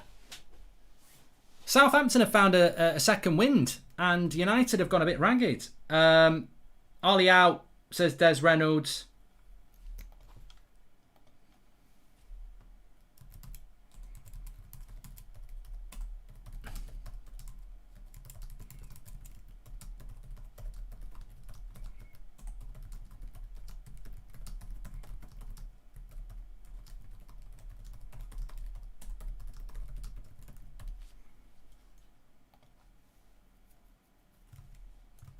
This is an interesting position for Ward-Prowse. It's a decent free kick position. Quite far out, but player ratings is out. I'm going to drop the link in the video description for you. First of all, let's just see what happens with this free kick. He got beat by him last year. He did get beat by him last year, yeah. He won't get beat from here. For me, De Gea has been one of our better players. He's not had a lot to do, but when he's been called upon, even in the first minute, he read it and put it out for a corner. Fantastic save. I think that's the game saver for me. That from De Gea. That's that moment. If it stays 1-1, he's kept us in it. But he's got to do better here. Ward-Prowse has got a good free kick on him. He's taking his time on this.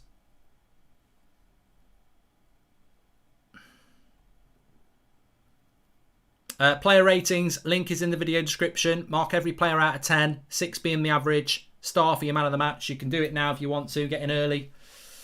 But free kick here for Ward-Prowse. He's not taken it yet. McTominay is on for Fred, as you can see. I've changed that. Welcome to the Members Club, Tom Wade.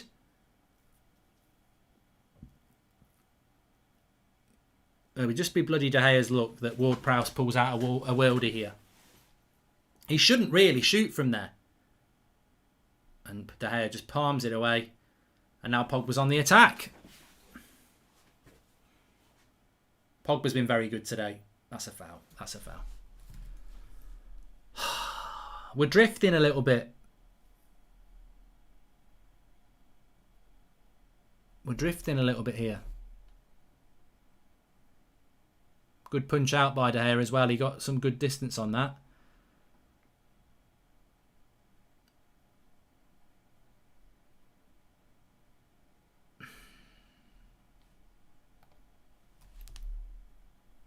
Second substitution now for Southampton.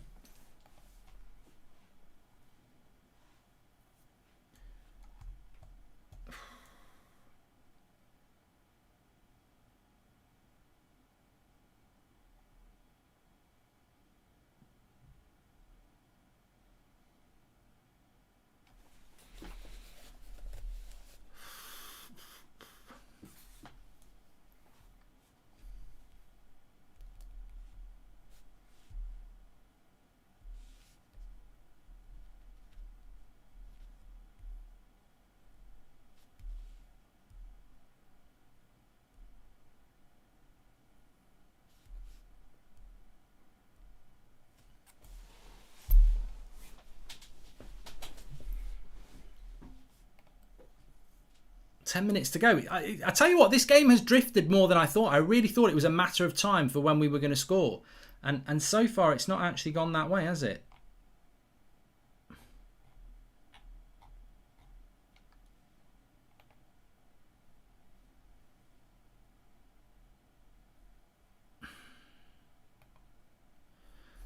I think there'll be more. I think this is one of them games now where it's going to go more ways than one if we don't grab a win. And Southampton actually in the last few minutes are worrying me a little bit because they're coming forward a lot. I don't know where United are here at the moment. It's another corner.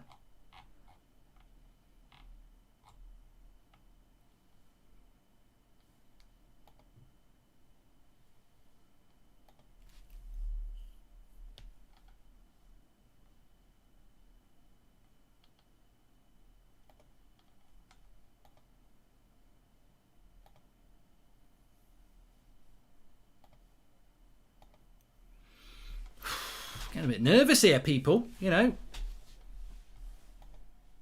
Matic and Maguire have slept on the ball all game. How have they not learned lessons after lessons, says Manchard. Tell you what, Maguire's not had a good game, You're right. We do forgive Harry because he's been very good recently and he's cleared that one well away. But he's not been at his best, Maguire, today. He would have been massively at fault if they'd scored. Seamus Kenny, thank you very much for the super chat. Welcome to the Members Club, Tom Wade and Matt MS, by the way.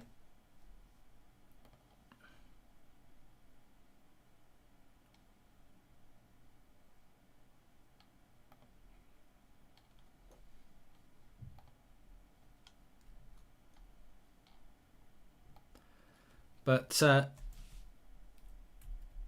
mean, look, again, it's funny, interesting, isn't it? It's really interesting how people are like, oh, Martial, shit, this, that, and the other. I know Mason Greenwood scored, but it's not like we've given him loads of chances, is it? We've gone very flat, in fact. I feel this game is drifting away.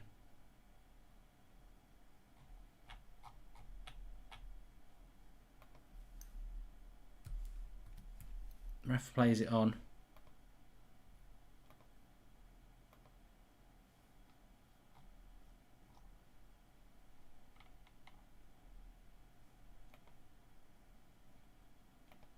Good tackle by Luke Shaw. Matic caught it. How many times have we been caught in possession on the edge of our own fucking box today? I'm just so frustrated with our midfield today. I think the whole reason this game today has been so difficult is because of the midfield, and we've still not solved the midfield problem for me today.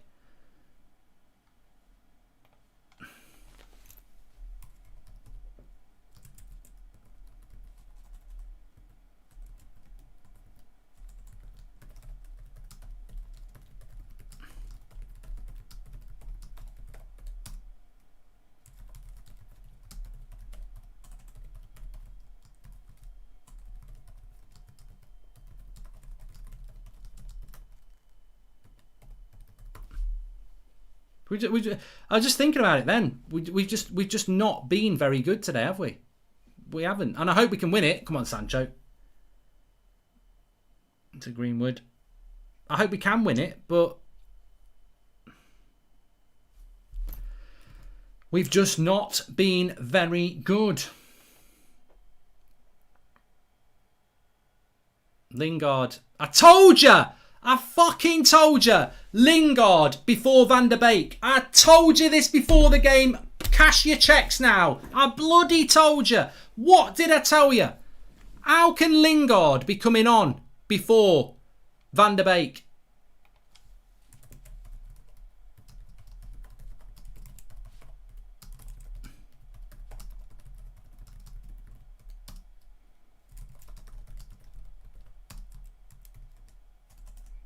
I just don't get it.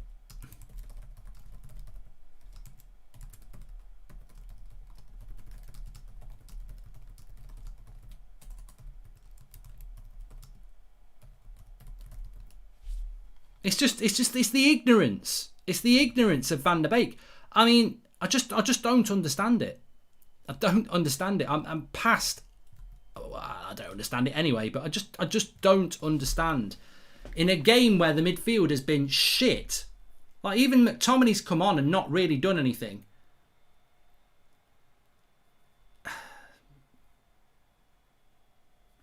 And let's not forget, Van der Beek can play as an attacking midfielder. Midfield has had a shocker, which was put way too much pressure on defence. Donny must be hurting for something early at this point. I just don't get it, Tom. That's the thing. And look, I hope Jesse comes on and wins the game. Matic has been treading water the last 15 minutes and not in a biblical God way, a crap way, says Nick P. And for everyone saying Martial is bad, he's even fucking took Matic off for Jesse Lingard. Oh, for fuck's sake. It's baffling. It's absolutely baffling. You know, if he took off like Pogba's gone into the midfield now. Jesse's gone onto the left wing. Oh.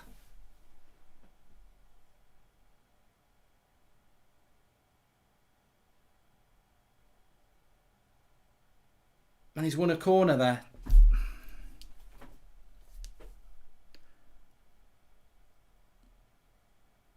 You know what? I'm just going to say it, right? We can't keep making excuses anymore. Donny van der Beek should have been sold this summer. He should have been sold. It doesn't matter whether you like him, whether you think he's good, whether you think Ollie's treated him right or wrong. He should have been sold. We need a bloody midfielder. There is no point in Van der Beek being at the club. There's no point. Whether you like him or not, he won't use him. He's just brought on a lad who's had COVID.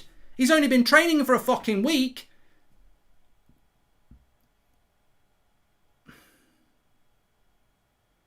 Van der Beek has had a pre-season. He was brilliant against Everton. And he's not had a minute in 2 games.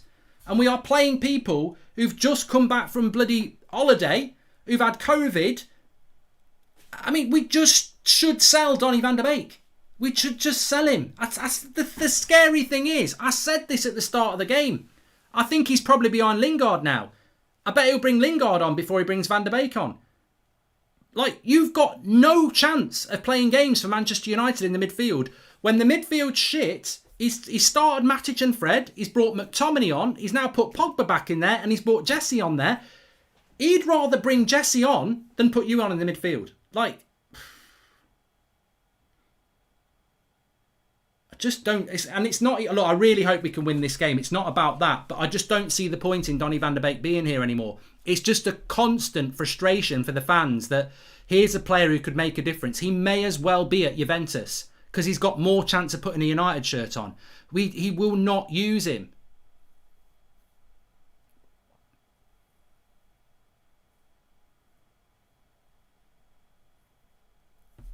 If you could have 3 players from Man United's history and put them into the current team, who would they be, says Tom? Any of the midfielders that have played well for us. Roy Keane, Paul Scholes, you know, and any midfielder. I mean, I speak to him quite regularly. I'd have, you know, Paul Ince, easy. Greenwood, come on, bit of magic. Sancho, keeper's got that. 2 minutes to go. This is a shambles if we don't win this. The chap spamming Ollie out. United stand fans are the worst in the world, absolutely brain dead, says Jake. Yeah, but it's not, mate, there's 43,000 people watching. There's not 43,000 people saying Ollie out. Grow up. Match has been terrible the past 20 minutes. It should have been Donny, but I'm glad we put an attacker on, says Random. Still no clean sheet, still no proper midfield, still urgently need an orchestrator, says David. Lingard instead of Donny, I'm done, Mark. I'm going to say it for the first time, Ollie out. Hey, it's only the opening weekend, second game of the season, Jimmy. Varane is thinking, what have I gotten myself into, says Patrick. I mean, the scary thing for me has been the lack of chances again. You know, we've just not created enough. Our midfield can't even get into the first team of Chelsea, City and Liverpool, says Francis Young. It's not like, you know, it's not like McTominay's come on and changed the world, is it, either? Like, oh, I don't know.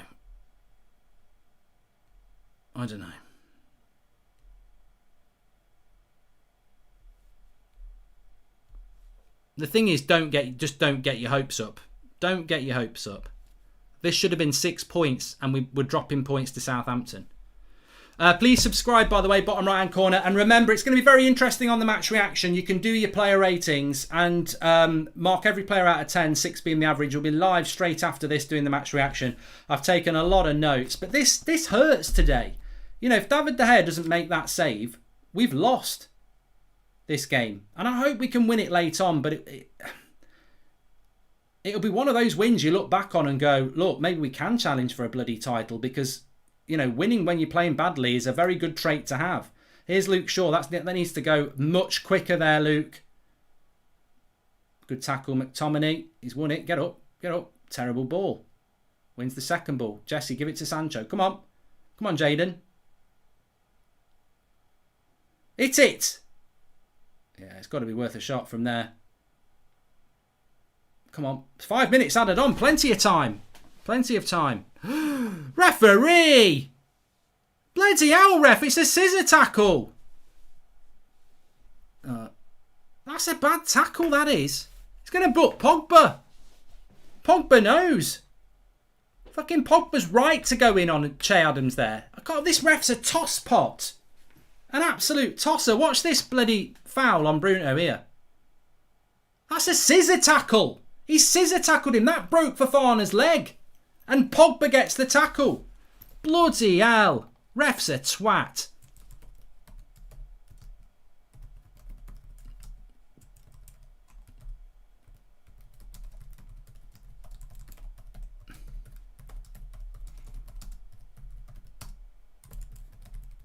Clueless prat. Absolutely clueless. This is why football in this country gets such a bad reputation, because you've got idiots refereeing like that. That tackle on Bruno there that people said's a good tackle, it's not about whether you get the ball, it's what he's doing with his other leg. He gets the ball and he scissors him. That's how Fofana broke his leg. It's a disgusting tackle. But idiots who are punditing and watching this game will not understand it, because they don't understand. And people are saying he got the ball in the chat. Doesn't matter. A scissors tackle is that. It's illegal. You shouldn't be able to do it. Doesn't matter whether you get the ball. It's what you do with your other leg. Fofana, exactly the same thing happened to Fofana, and people were saying he should have been banned. Do it to Bruno. Play on. Play on. If we get a Labrador, it will literally do the same as Fred, says Stale. Third time saying this super chat, but Ollie should have been stricter to get everyone back for the first game. Missing Cavani a lot. We're supposed to be challenging, yet let players catch up with fitness. Donny was a panic replacement buy for Pogba in case he left. We can't even get Pogba in the midfield. How do you expect Donny to get there, says Mr. Glenn Johnson. Mate, I'm going to go in on the match reaction. I'm sort of trying to keep it on the down low in case we get a late winner here, because I'm so pissed off with this performance, and I'm really not happy with the coaching again. I think there's a few things that we've just not hit again, key things, and you know, they're big things from last season. I mean, why? You know, also why? I mean, look, it might work, but why would you bring Jesse Lingard in a game like this? We're playing against a low block. You know, we're playing against a low block, and he brings Lingard on. Like, correct me if I'm wrong, Donny van der Beek played for fucking Ajax, the team that passes and moves at a high tempo. It's just so fucking frustrating how knobheadish we are in our approach to the low block. We don't know how to break a low block. We just don't know how to break a low block. Ollie out, sup's a joke, no coaching, says Des. I mean, it's not Ollie out, but it's just when is Ollie going to fucking learn? You know, this is the same mistakes as last season. People say Martial off, know nothing about the game. He came off, the game is still the same. Ollie's game, yeah, I agree. In-game tactics not good enough. I'm just frustrated because you can forget title challenges. I'm going to tweet it now.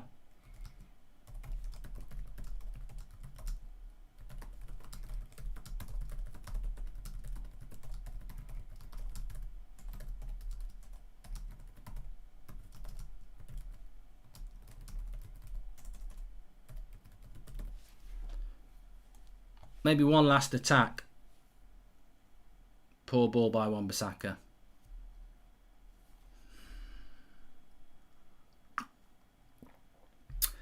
Make sure you subscribe to the channel, by the way, bottom right hand corner.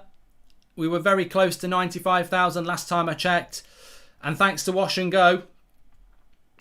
Some of them, that midfield can wash and go, I'll tell you that. But make sure you do your player ratings. Mark every player out of 10, 6 being the average. Star next to your man of the match. We're going to go through that in the match reaction and a hell of a lot more. So make sure you do that. Still a bit of time here, but I don't think it's going to be enough time for United to get on the attack.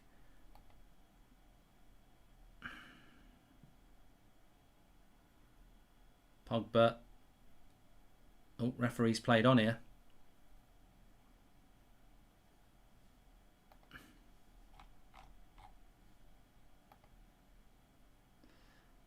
He might blow.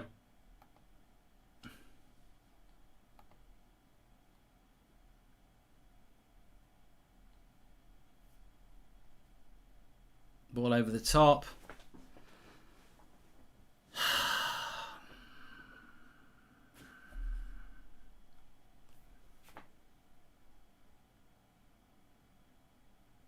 Never going to learn, says John O'Neill.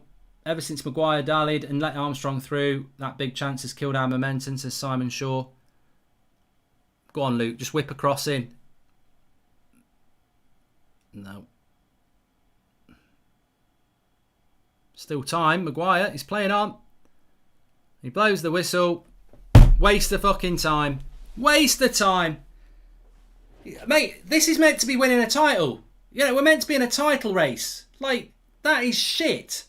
Absolutely shit. I'm sorry. You've got, you know, you go to the highs of Leeds. You've got to go to the lows of today. That ain't good enough. That ain't title title credentials at all. We ain't winning a title, are we? Not like that. What's the excuse? Loads to talk about. Make sure you do your player ratings. Mark every player out of 10. 6 being the average. We're going to go straight over to do that right now. And you can do your player ratings while you wait. I'll be live over on the match reaction in about 60 seconds.